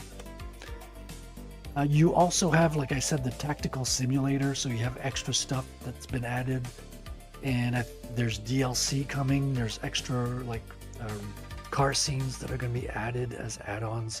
So they're feeding the game extra stuff that's going to make it a little bit more replayable. So I'll have more to say on that in probably a month or two, but I'm definitely going to go back and play it another time because it's so good. It's like rewatching your favorite movie, right? You're like, whoa, I got to rewatch this one. This Yeah. was a And hell of a ride. when you do that, I'd love to have you like go over it again, because sometimes it does change. Sometimes after that, you don't like it quite as much. Other times, you end up going, you know what? I like this even better now. Yeah, I want to figure out a way to stream it too. I don't know if I can stream it. I mean, I could literally film my screen. I guess I could do that. OBS window capture or game Yeah. capture. Well, that's what I'm doing right now. Well, I have OBS installed, but the Steam Deck is running on 40 to 60 FPS for the game. So if I add OBS on a AAA game, I don't know how that's going to impact the performance. And I haven't tried OBS streaming a game but I have the software installed, so I just gotta like dedicate an afternoon of figuring it out, and I could probably do it. Yeah. I actually have a capture card, but my biggest problem though with an external device is that I have to unplug everything, plug everything back in, possibly reboot the computer, and then I can get access to whatever it's capturing. But most of the stuff that I was doing, I just from my graphics card directly into the game capture, and then from the game capture directly to the monitor. Yeah, I don't have any of that stuff. It's straight off the Steam Deck. But I've seen people just video record the Steam Deck screen, and OLED is so bright that I could probably do that. Let's see, Steam Deck. Does that have a video out? Yes. Yeah, I can plug it on another screen. So I have USB-C, which plugs to another screen on a, what do you call it, a little rack, a little, adapter. So I can put it on an adapter, and then I can plug in a keyboard, I can plug in an external screen, I can plug in the internet cable as well, so I can do all those things. Yeah. Hey, So what's the name of the company? IOI? Yeah, so IO Wasn't that the Interact. name of the wasn't that the name of the bad guys in Ready Player One? I don't know, I haven't read or seen that one, but it's IO Interactive is what they call it.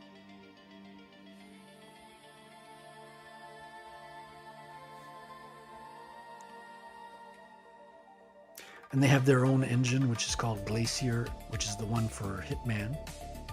And now they're going to be making Hitman 4, which it's got everyone excited because all the stuff they built on the engine for James Bond is probably going to be able to be used for Hitman, because Hitman has no good combat. Like, you can fight, but it sucks. And you can shoot, but it's terrible shooting. Like, you're not supposed to be in a shootout in Hitman. If you're in a shootout in Hitman, it's because you failed at everything. Oh, yep. Ready Player One was Innovative Online Industries, IOI. There you go.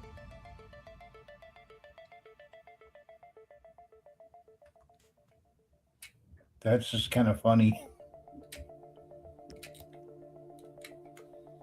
They've been working on this game for, I think, 5 years, something like that. Oh, wow. That's some time. Well, it looks like they got what they were going for, at least from your point of view. Oh, dude, yeah, it You sound shows. very happy with this. Yeah, and well, it's not just me. The Metacritic score, I think, is down to 87, which is like basically a 9 out of 10. So yeah, most people are very satisfied with it. It's not perfect. There's things that, could be done better, but none of it is to the detriment of the experience. Like, it's full on James Bond. So, but it's funny because you're always faced with the woke accusations. Like, everyone that's the first thing. Oh, it's woke. It's the woke James Bond. Well, have you played it? You've obviously not played it. But people are that's the kind of narrative they're running with. But whatever.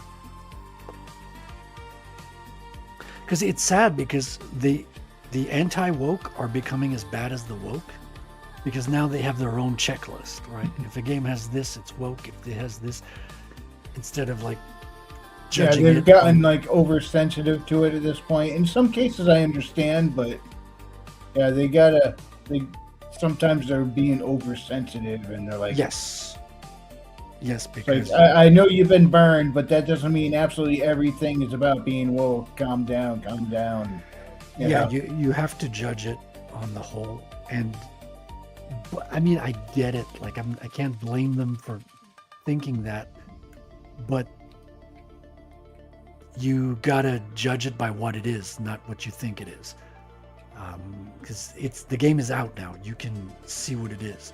You can see playthroughs. It's all available. So if you're still saying it's woke, I'm judging your intent. Maybe because people who are saying it's woke, don't forget they're making money off of the YouTube ads to sell the idea that it's woke. Because but like, there are a handful of people who are saying it's woke. Everybody else who's played it loved it, is absolutely thrilled with it. Non-gamers are loving it. So people who are into James Bond but don't play video games are looking to buy a PlayStation to play this game. So it's bringing people into gaming. That's awesome. So, there's that.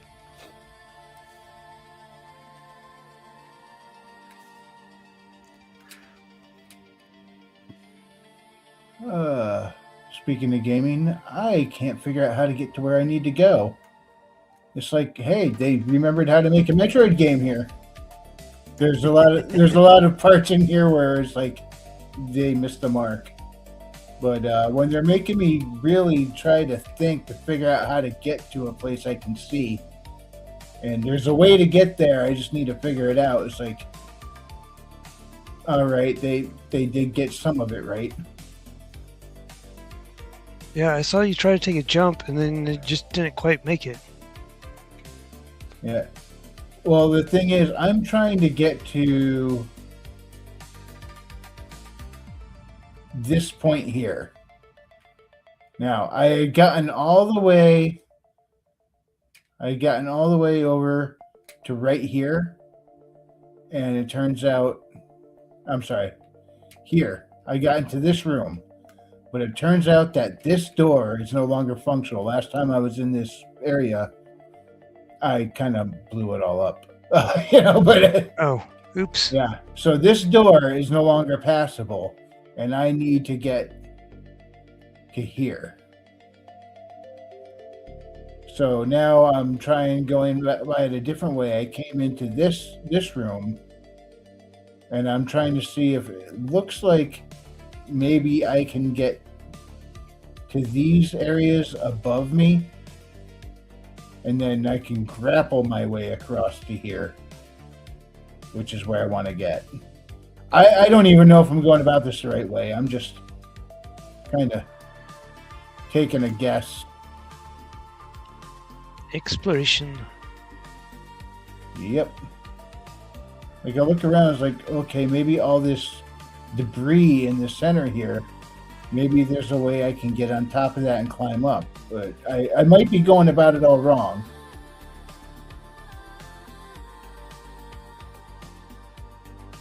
I really don't know. I thought I'd be staring down the end of it tonight, but clearly not. Corey Show's almost over. Yes, Corey wants to know, is this the newest Metroid game? Yes. It's beautiful, though. Let me blow you up. Oops, I'm doing it all wrong. Yeah. There you go. Bonk. Oh, almost had it. Yeah, but I'm looking for a way up, and maybe this isn't where I need to be to get up there, but it's the only idea I got at the moment. His ride kind of looks too much like Rattel's hoverboard. I might have to sue you. I might have to sue you for copyright infringement. And I founded a corporation with franchises, so. Do you sell Legos? No, I just steal them. Yeah, I'm waiting for the Rattel Legos, dude. That's brilliant. I'll get on Grok and get you some Mattel Lego. Hey, Grok, turn this into a Lego.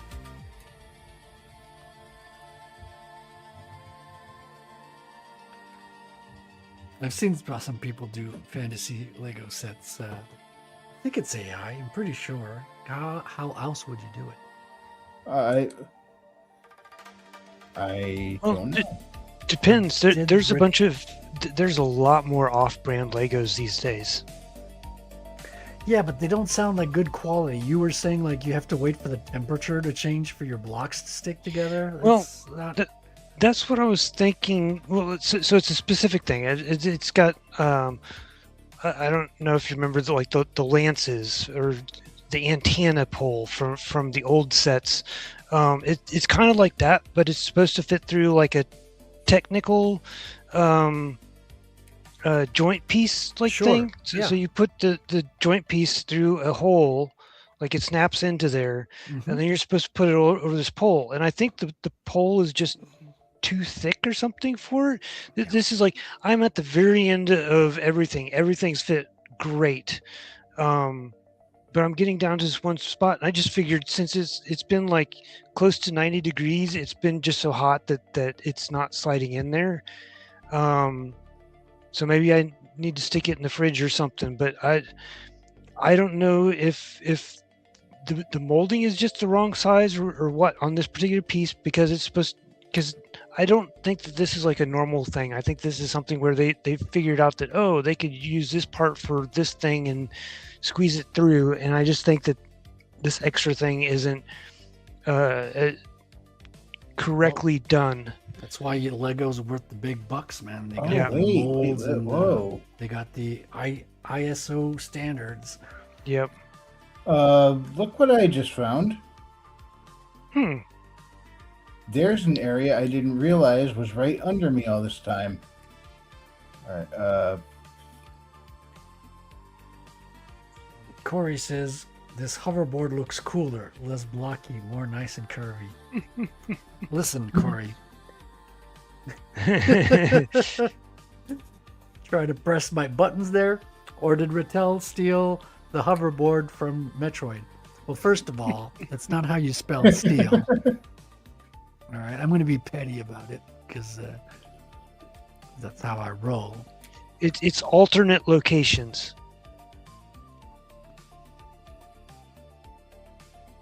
All right. How do I get in there? That's what she said. Or he said. Destroy the rock.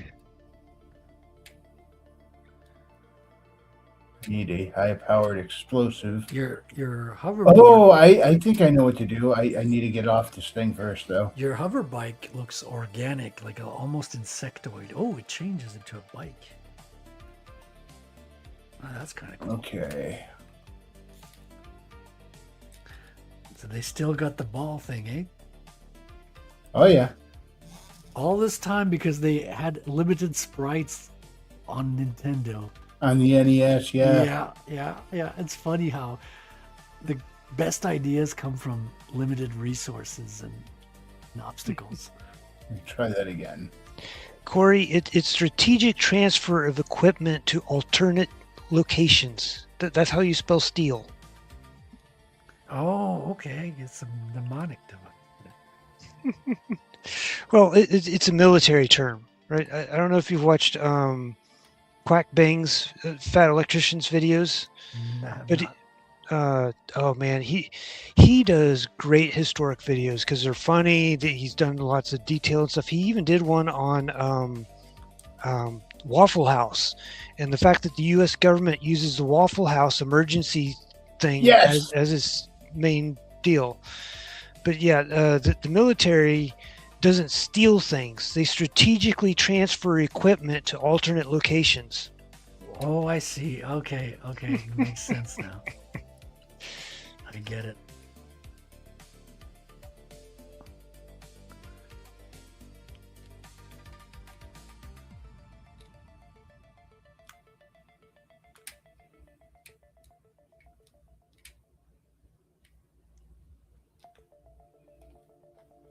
So yeah, Wrangler, you were needing to find a larger explosive or something? Was that it? I did it. I blew it up. Oh, okay. I used a super missile instead of the power bomb. Mm.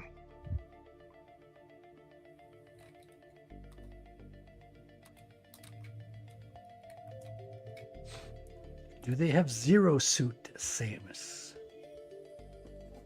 No, And he you, says, you do see her at the end of the game without her helmet if you get 100%. Oh, they redid the thing? Just without her helmet though. They did. You don't get her. Oh, you don't get her naked or her anything? suit. What a waste. What a shame. Corey says, I spell however I want to spell. That second spell should not be capitalized, Corey. What the fuck? I think he's spell casting. Clearly, he's trying to put a spell on us. It's not going to work. It's not going to be that easy, Corey. We have strong defenses here. I'm a half elf, so I have at least 30% resistance to charm spells. Ow! Ow! Ow! Is it too hot in the kitchen there, Wrangler? Just a little bit, yeah.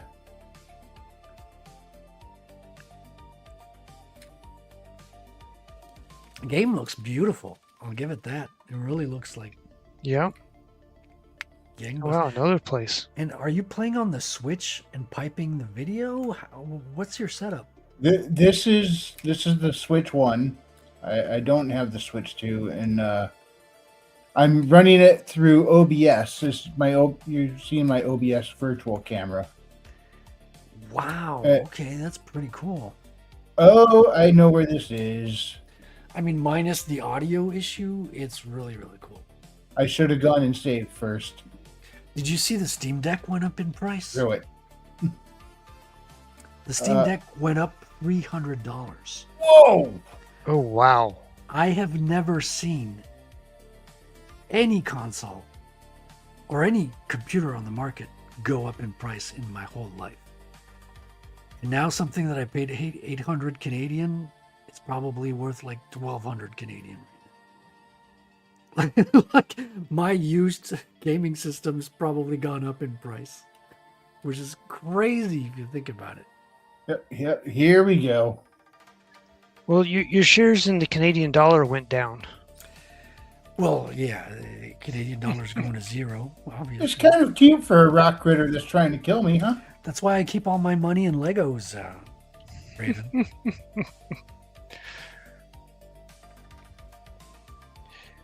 I went by the bullion shop on Saturday and was just going to pick up 1 ounce, and they had 2 Australian coins, and it was a kookaburra and Australian silver?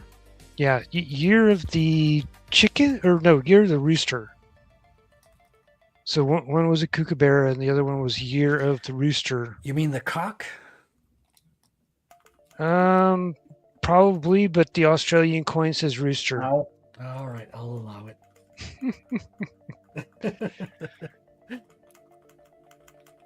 That is an ugly insect. Oh, it's adorable. What is this, Starship Troopers? I'm doing my part. It's afraid.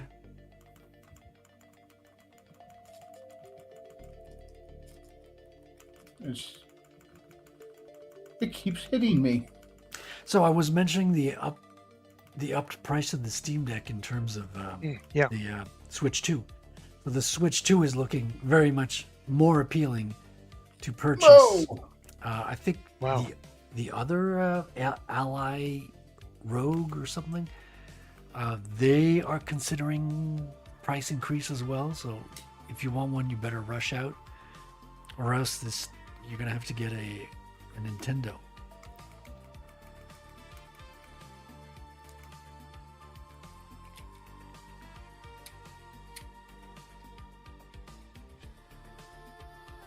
See if this will do any good. Nail it. That's a really slow laser.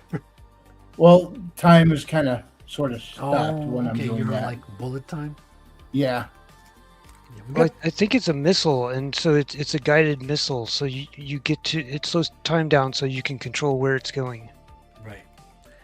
That's another thing you have in the James Bond game is the bullet time. Yeah, I'm getting wrecked here. Corey says, I got the ROG Ally. I think that's spelled ROGUE, Corey? No. It's the brand. Is it ROG? Like that? Yes. Oh, okay. Well, never mind then. I stand corrected. But fucking Windows and it's... Yeah, that's the thing you got to Yep. handle.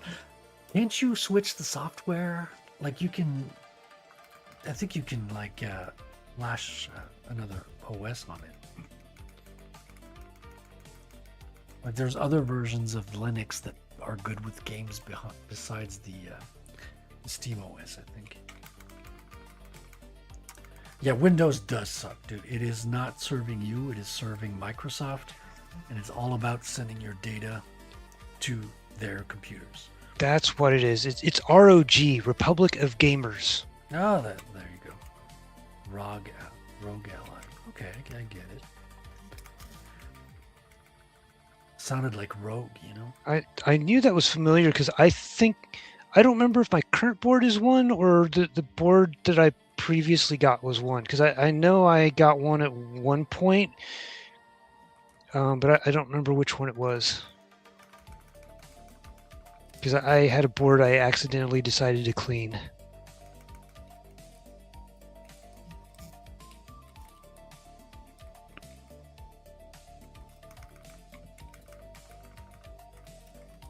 Ow! Oof.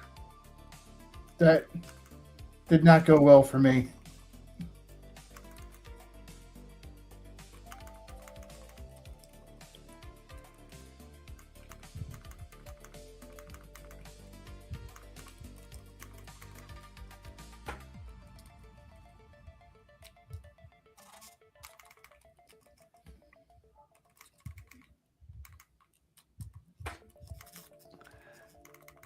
Corey says, see, I can spell. Well, you're safe for now, Corey. Well, For now. We'll be watching closely. And I got my red marker out just in case.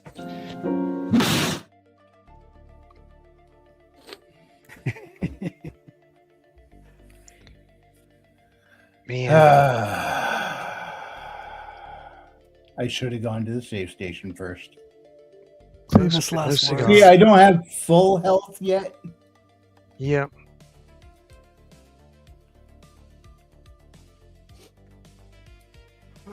Am I already locked in here?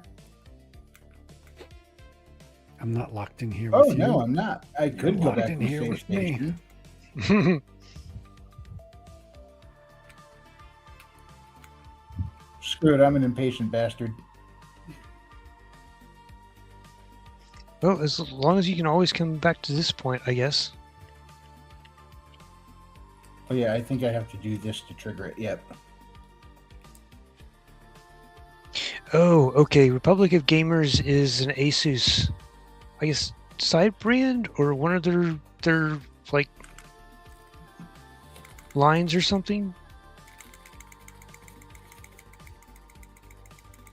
Or it's their handheld brand, right? Well, so I had a motherboard, I believe, that was Republic of Gamers branded. Oh, is that so? So it's their gaming offshoot? That's probably what it is. So they probably have their mainstream Asus stuff and then their gamer specific stuff offshoot.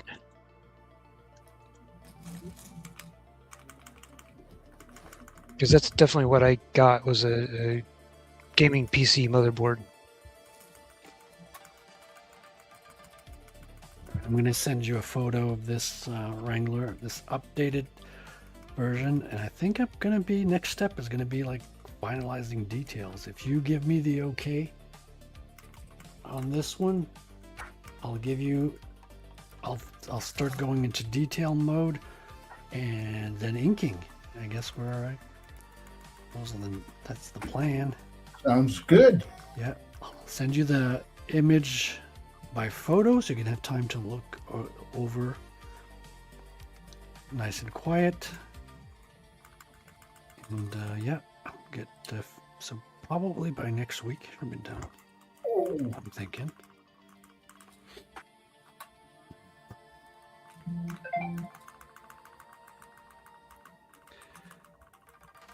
Corey says, what is the point of playing through all this if you don't get to see full Zero Suit Samus? I'm thinking, what's the point if you don't get to see him naked? It's like, what's my motivation, right? I squished the bug. Yep, congrats.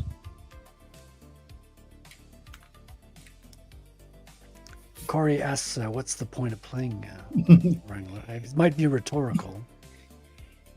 Well, you don't get to see Zero Suit Samus in the first Prime game either. You only see her with her helmet off. You do get to see her in Prime 2 and Prime 3. And this one is Prime 4? This is Prime 4. And she probably would have looked best in with these Prime 4 graphics. But we do have... people are going to smack me for saying this one. Other M, where... really good graphics, and she was in the Zero Suit a lot there. As messed up as the game, and especially the storyline and Other M was, Samus did look freaking awesome in that. They did a great job in making her look good as far as appearance goes. Maybe not in the way they portrayed her. I think they big time missed the mark there.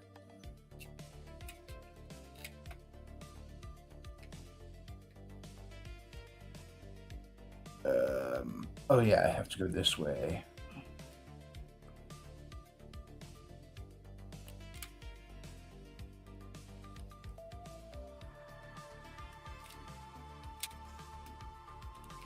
Ow, ow, ow, ow.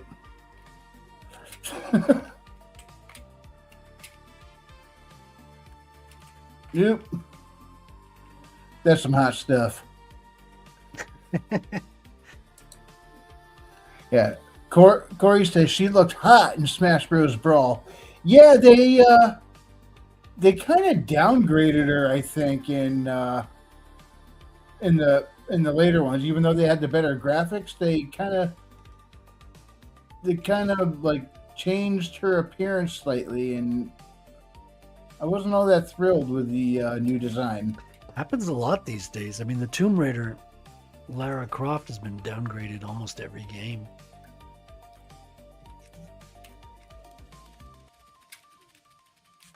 Oh, I can't get through that, and I don't think I could use...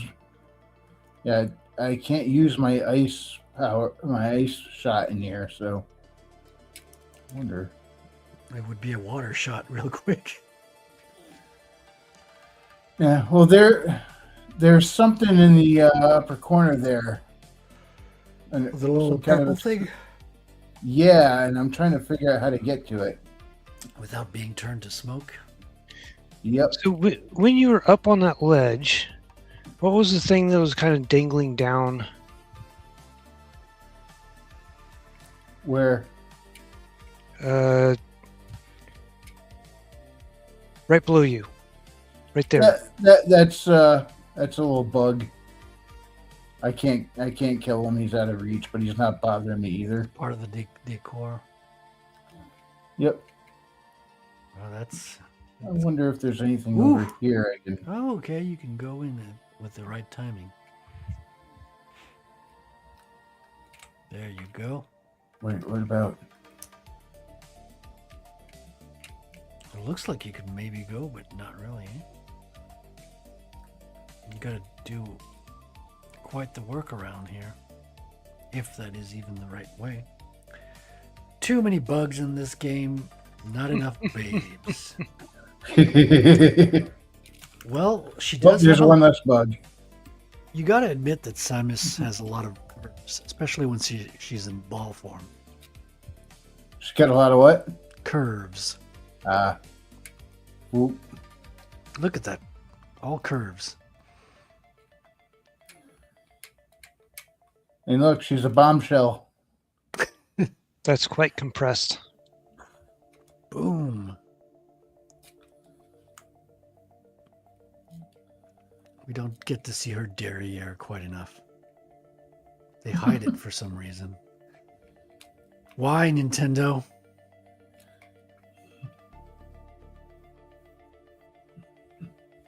Yeah, Corey was right about it, the way they had her looking in Smash Brawl. She looks hotter. Well, they shrank her chest for the later games. Dude, they do that to Lara Croft as well. It's like, what gives?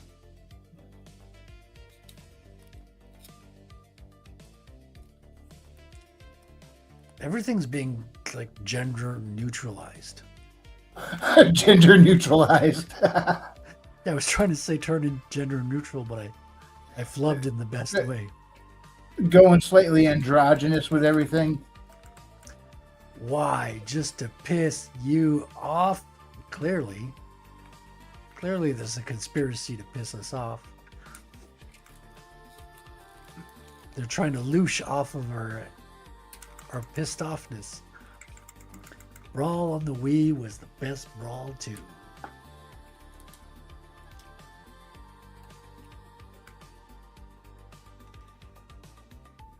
All right. Oh my goodness. There we go.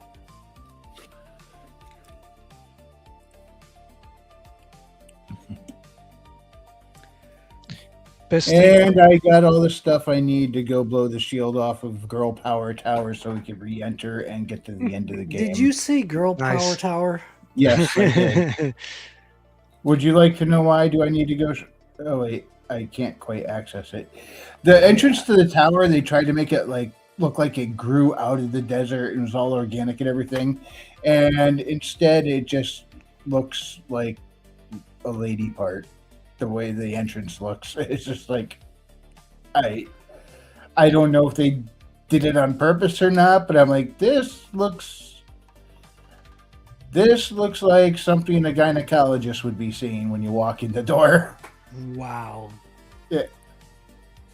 That's why I call it Girl Power Tower. Maybe Corey would like it after all. Yeah. We got to see this tower. All right, let me see if I can get close enough to actually see the entrance to it. How do I get out of it? I go that way. All right. Let me get back out of this area and into the desert. Yeah, the desert. They wanted to give us like an open world sandbox, and I think they took the sandbox a little too literal. It's a giant litter. It's a big old litter box. See, that's how they get away from making open world. Look, you wanted an open world? We made an open. It's a desert. There's nothing.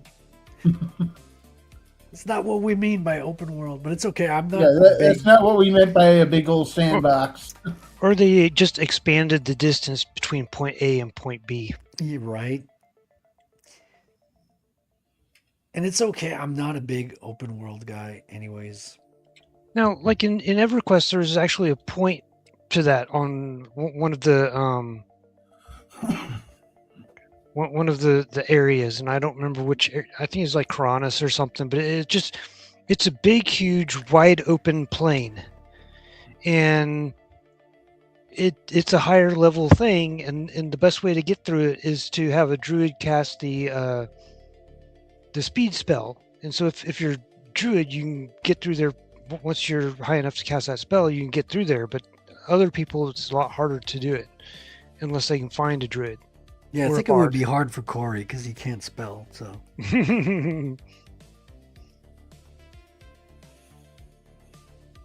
I do want that bike though.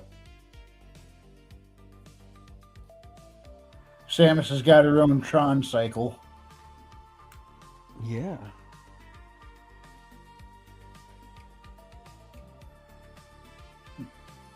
I just wish they would have come up with something better to do with it than the big old litter box. That's how they get out of like having too many enemies and too many structures. Just fill it with dunes. Okay. All right, for you, Corey, we're going off the girl power tower.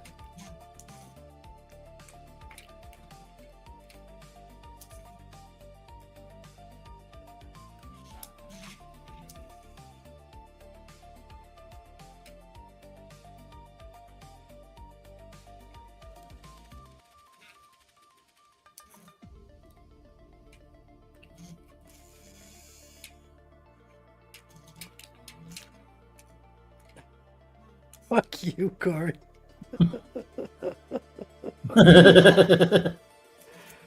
Oh my god. Looks very sandy. Yeah, indeed it does. I hate sand. It gets everywhere. Everywhere. Especially in like if you're wearing a bathing suit. Yeah, see this force field around it? That's what we need to blow up, but Oh, you gotta find a way through the force field to get to the coochie.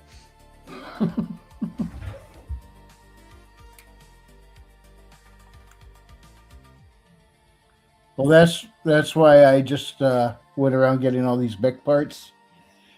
Everybody's favorite NPC, Miles McKenzie, is going to put Corey is going to put all those mech parts back together and use its heavy duty artillery to blast away that shield so we can get back in there. Because that's where the teleportal is to get back to. I'm gonna say just the planet, but the right universe where I think this takes place. We got transported to a parallel universe, and we're trying to get back. Also known as PU for short. PU, that's right. Open map. Why is it telling me to open my map? I don't like sand. It's coarse. Oh yeah, it's telling me to go back to. And it gets everywhere. He's got the full quote right there. It says, Yes, I know. Return to base camp. I just didn't brilliant feel like writing of doing it George yet. Lucas here. Speaking of George Lucas, we lost Martha. Lucas. Yeah, I saw that yeah, today. I saw That surprised me.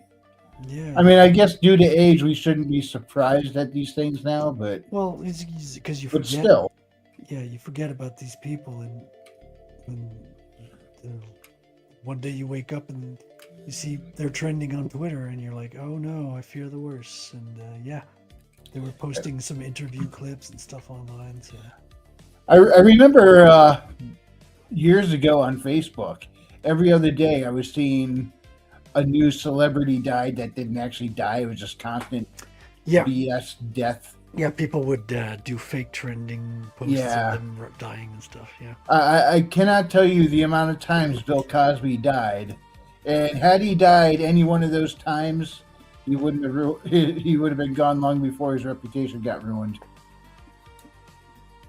yeah. Then there was Abe Vigoda, who was said to have died over and over and over again until he finally actually did.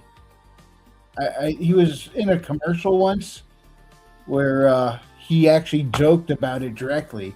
I don't remember what the commercial was even for, but Abe Vigoda was in there, and I think he was trying to do something, and he was tired, and he was sweating. It was like a basketball game or something, and he goes, I should have been dead years ago. Wasn't it Mark Twain who said like the rumors of my death have been Greatly exaggerated. exaggerated? Yes. And I think. Oh, just look at that. Yeah, he has some exhaust fumes. Yeah, I added a little bit of projector, and then I got the little star from where it like originated.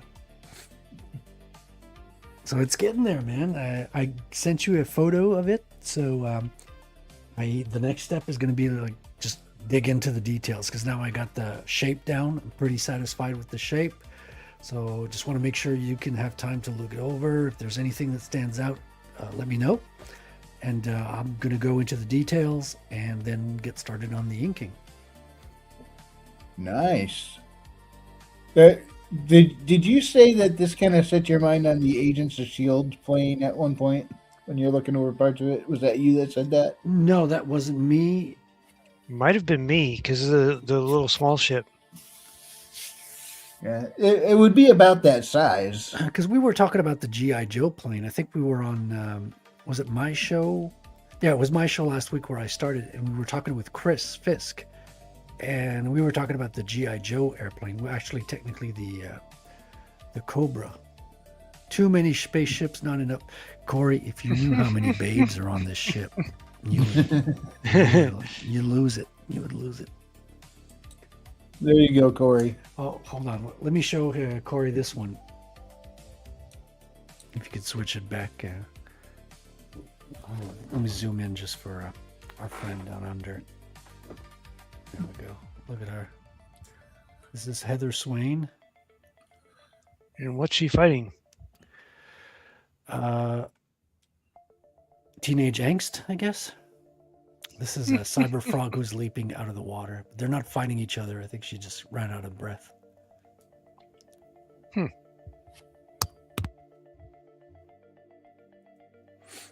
Now, let's count the O's. That's how you know how good your drawing your babes are, is you count the O's in Corey's woes. 1, 2, 3, 4, 5. That's pretty good. Okay, 5 O's. I'll take it. I'll take it. And I love drawing the chrome on the Cyberfrog's body parts, like his arms and legs. That's always fun. It takes time, but it's worth it.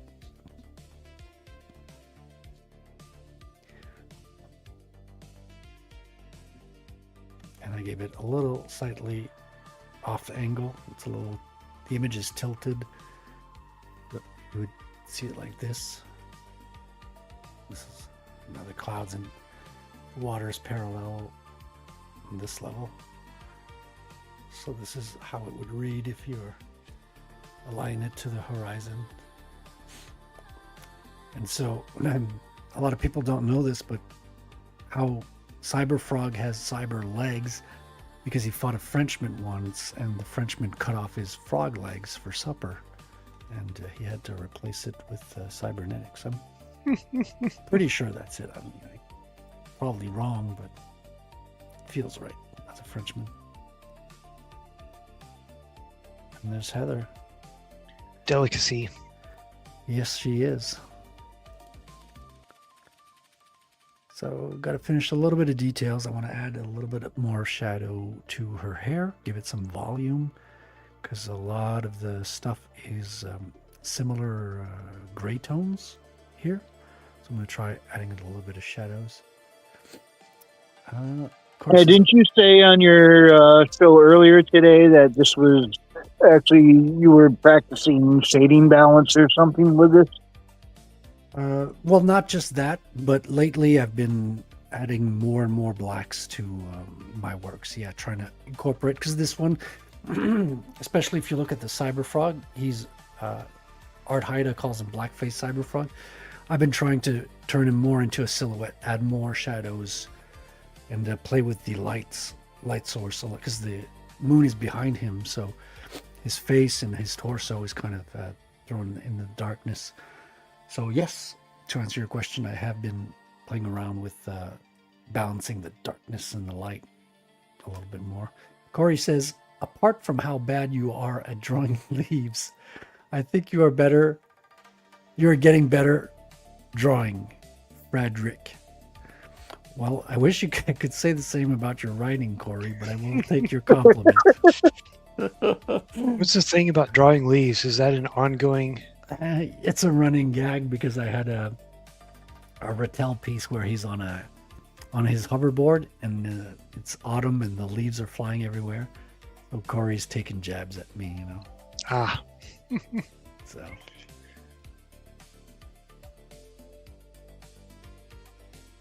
There you have it. So I'm going to get, next piece is going to be Rattel versus a new villain that's coming in book 2 called the Goat. So it's going to be a very traditional supervillain style. exosuit. The The goat? villains. Yes, the goat. Does he climb rock walls very well? Yes, exactly. So he jumps around the buildings, around the city with his exosuit. You have to have buildings with the slight tint, Slight tint. angle. Oh yeah. Well, I'm convinced God made goats just so he could see them climbing up cliff faces and go, "What the heck? How?" I mean, I've seen some of the things they climb. I'm like, how'd they get up there? And then I'm like, wait, how are they going to get down? well, It's just insane. I'll tell you where the goats came from. When humans, invented gravity, God was like, "I'll see your gravity and raise you goats."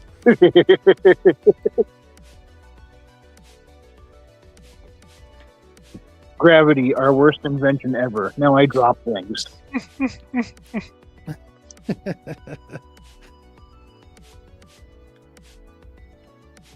I think there's somebody that was going on about it. It's probably a function rather than a constant, and they're trying to figure out how to come up with the calculation for gravity. Well, if you look into how they calculate gravity, that's one big rabbit hole, my friend. Yeah. There are some theories that it might be a byproduct of electromagnetic activity, not just straight up math. Well, it's because they can't math it. they Yeah. can't they can't reproduce the calculations of gravity. So And on top of that, if you look at the dinosaurs, they could not support themselves in our current gravity, which means well, they couldn't our support gravity themselves. would have changed over time. They couldn't support themselves on our current financial system either.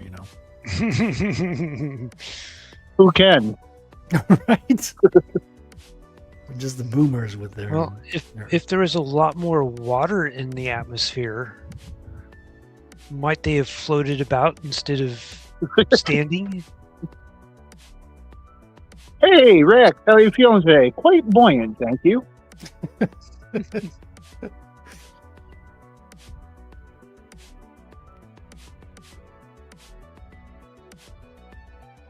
Let me do that from the phone. I think I can. Hang on, let me see. Oh, you're sounding a little muffled. I think you're. Oh yeah, I was trying to figure out how to put you on full screen. Oh, there we go. Oh, I see. Yeah. Yeah, I'm on the phone, not away from the keyboard, so I don't have the same control.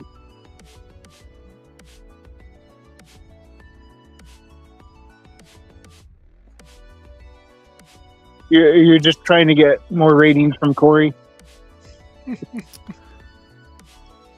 Oh, So I'm is she just- in the water? Yeah, she's jumping out of the water. You can see her at her hips here. She's falling backwards into the water, kind of splashing around. Ah, And her hair is whipping. Does this bring us back to the buoyancy issue? Yes, Wrangler. It was my plan all along. And Cyberfrog's jumping out. We got another whoa out of Corey. Yeah. That's a lot of woes tonight. I'll take it. I'll take it. That's how we keep Corey's attention. We've got to have hot babes on the screen, or else we're gonna lose them. Got to keep them babes coming. Phrasing. Yeah. Is Cyberfrog attacking her? What is happening in this? Well, it's up to you to form your own story with the image at this point. My work here is done, as they say.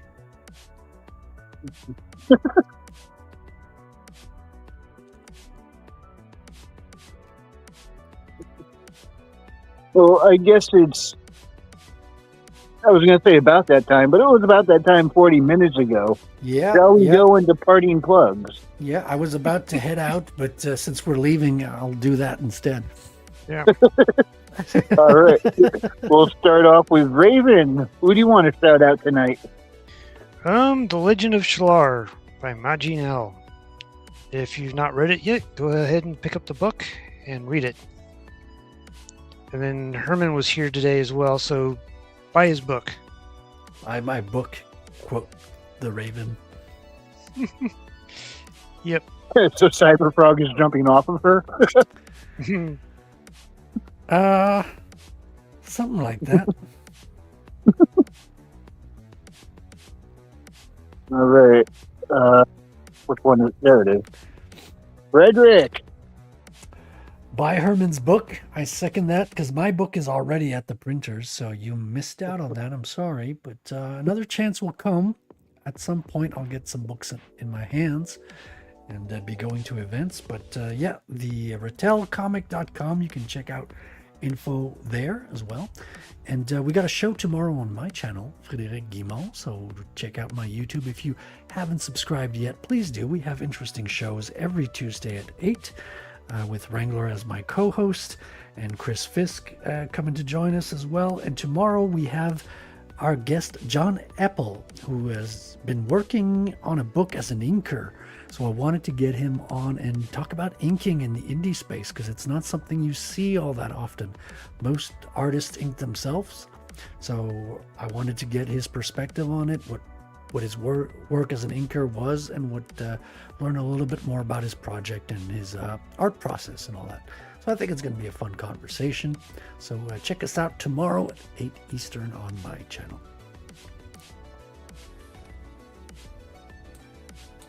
All right. And also, Brian McCoppin was in the chat earlier. I want to shout out his series, Record of the Paladins. Go check that out. I just got the first book in that series the other day, The Book of Oliver. I'm looking forward to checking that out as soon as I finish up reading The Legend of Solar by Maji Nell. So anyway, you can find my stuff on Amazon. Let me see, let me get it up there. There we go. Yeah, we got Haley Star Bad Kitty and Bad Kitty Haley's World. They are a little bit Goonies, a little bit fantasy, a whole lot of fun. So go check it out. I like to call them lit Metroidvanias. You would almost think I was obsessed with the concept or something. Go figure. No, not at all. Yeah, so go ahead, check those out. Go to Amazon, type in Bad Kitty and Frequency Studios. They'll pop right up. And I am currently working on book 3.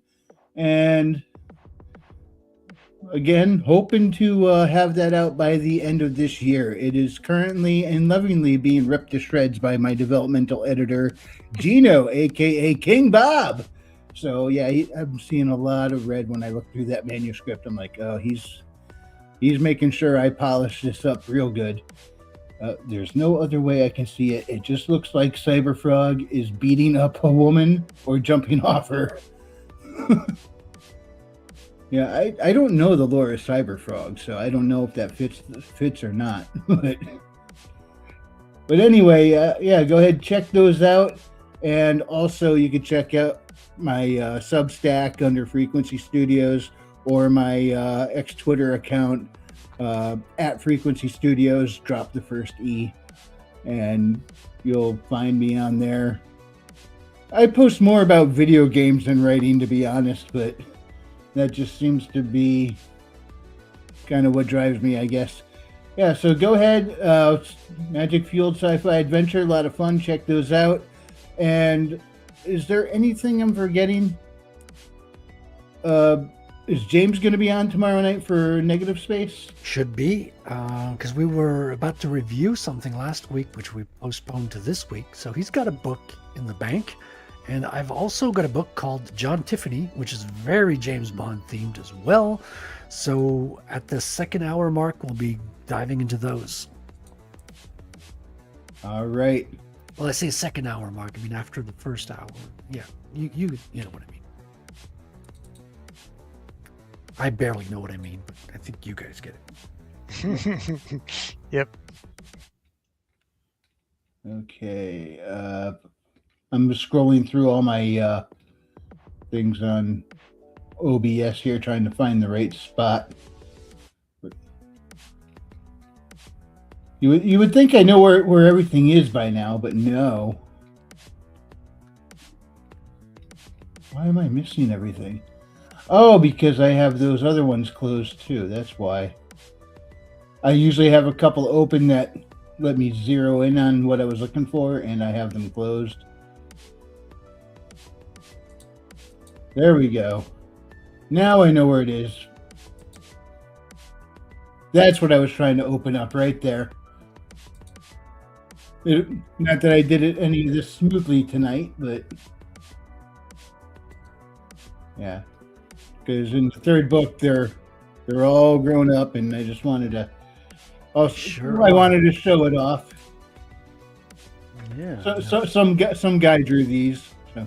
Are they going to be flying in this spaceship too?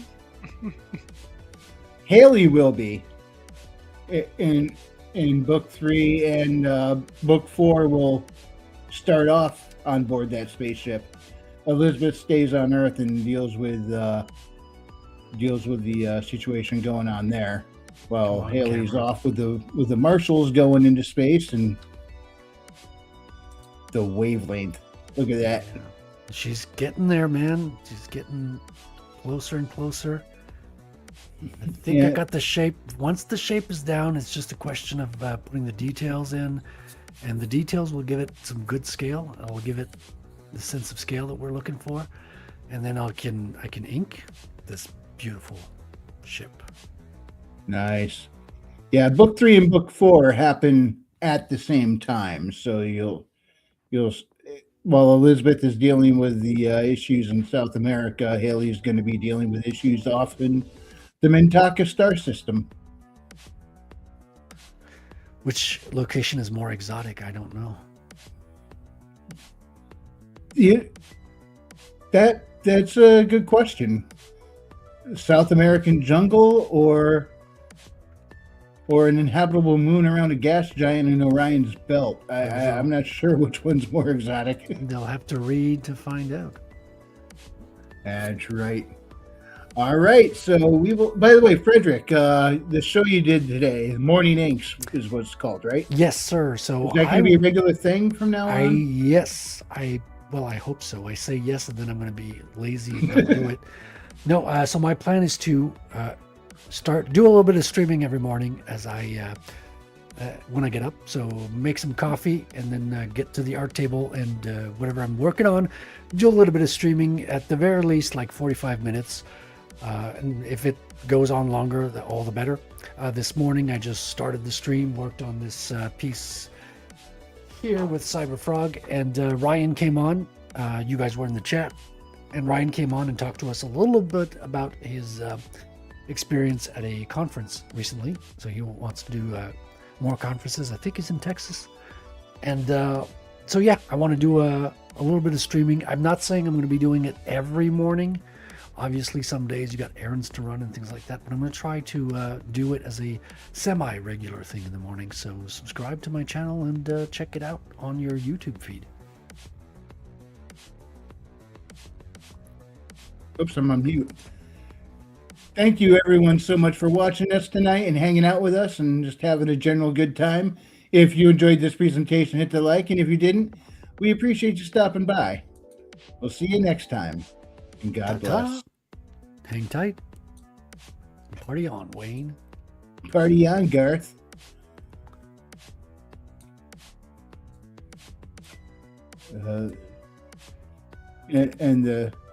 You know that radio term, hitting the post? Are you familiar with that? I didn't hit it tonight. It's when you try and get everything lined up properly. Because you know where I usually stop right as the one of the playthroughs on the song ends? Yeah, you have to power up those lasers. Yeah. And we were kind of at the beginning of another loop through, so I started talking to fill up just another moment. Typical. And we overshot it, and it started over again. So here we are, playing through again, just so I could hit them dual space lasers. Hit post would have meant if we stopped talking like about 10 seconds before the loop ended, and I kind of stopped right as it began again. Oh well. We're still going. Yep, we're still going. Just kind of standing on ceremony unnecessarily. It's like, lingering on the pleasure of because you don't want it to end when you're having fun. And it's just you want it to keep going. You ever see the? You ever watch a game show and you know how when they go to credits, there's the host is standing there talking to the guy. You ever wonder what they're talking about? Well, sometimes the mic is hot and you know exactly what they're talking about. Yeah. Good night, everybody. Jewish space lasers. There Good night. it is. Good night.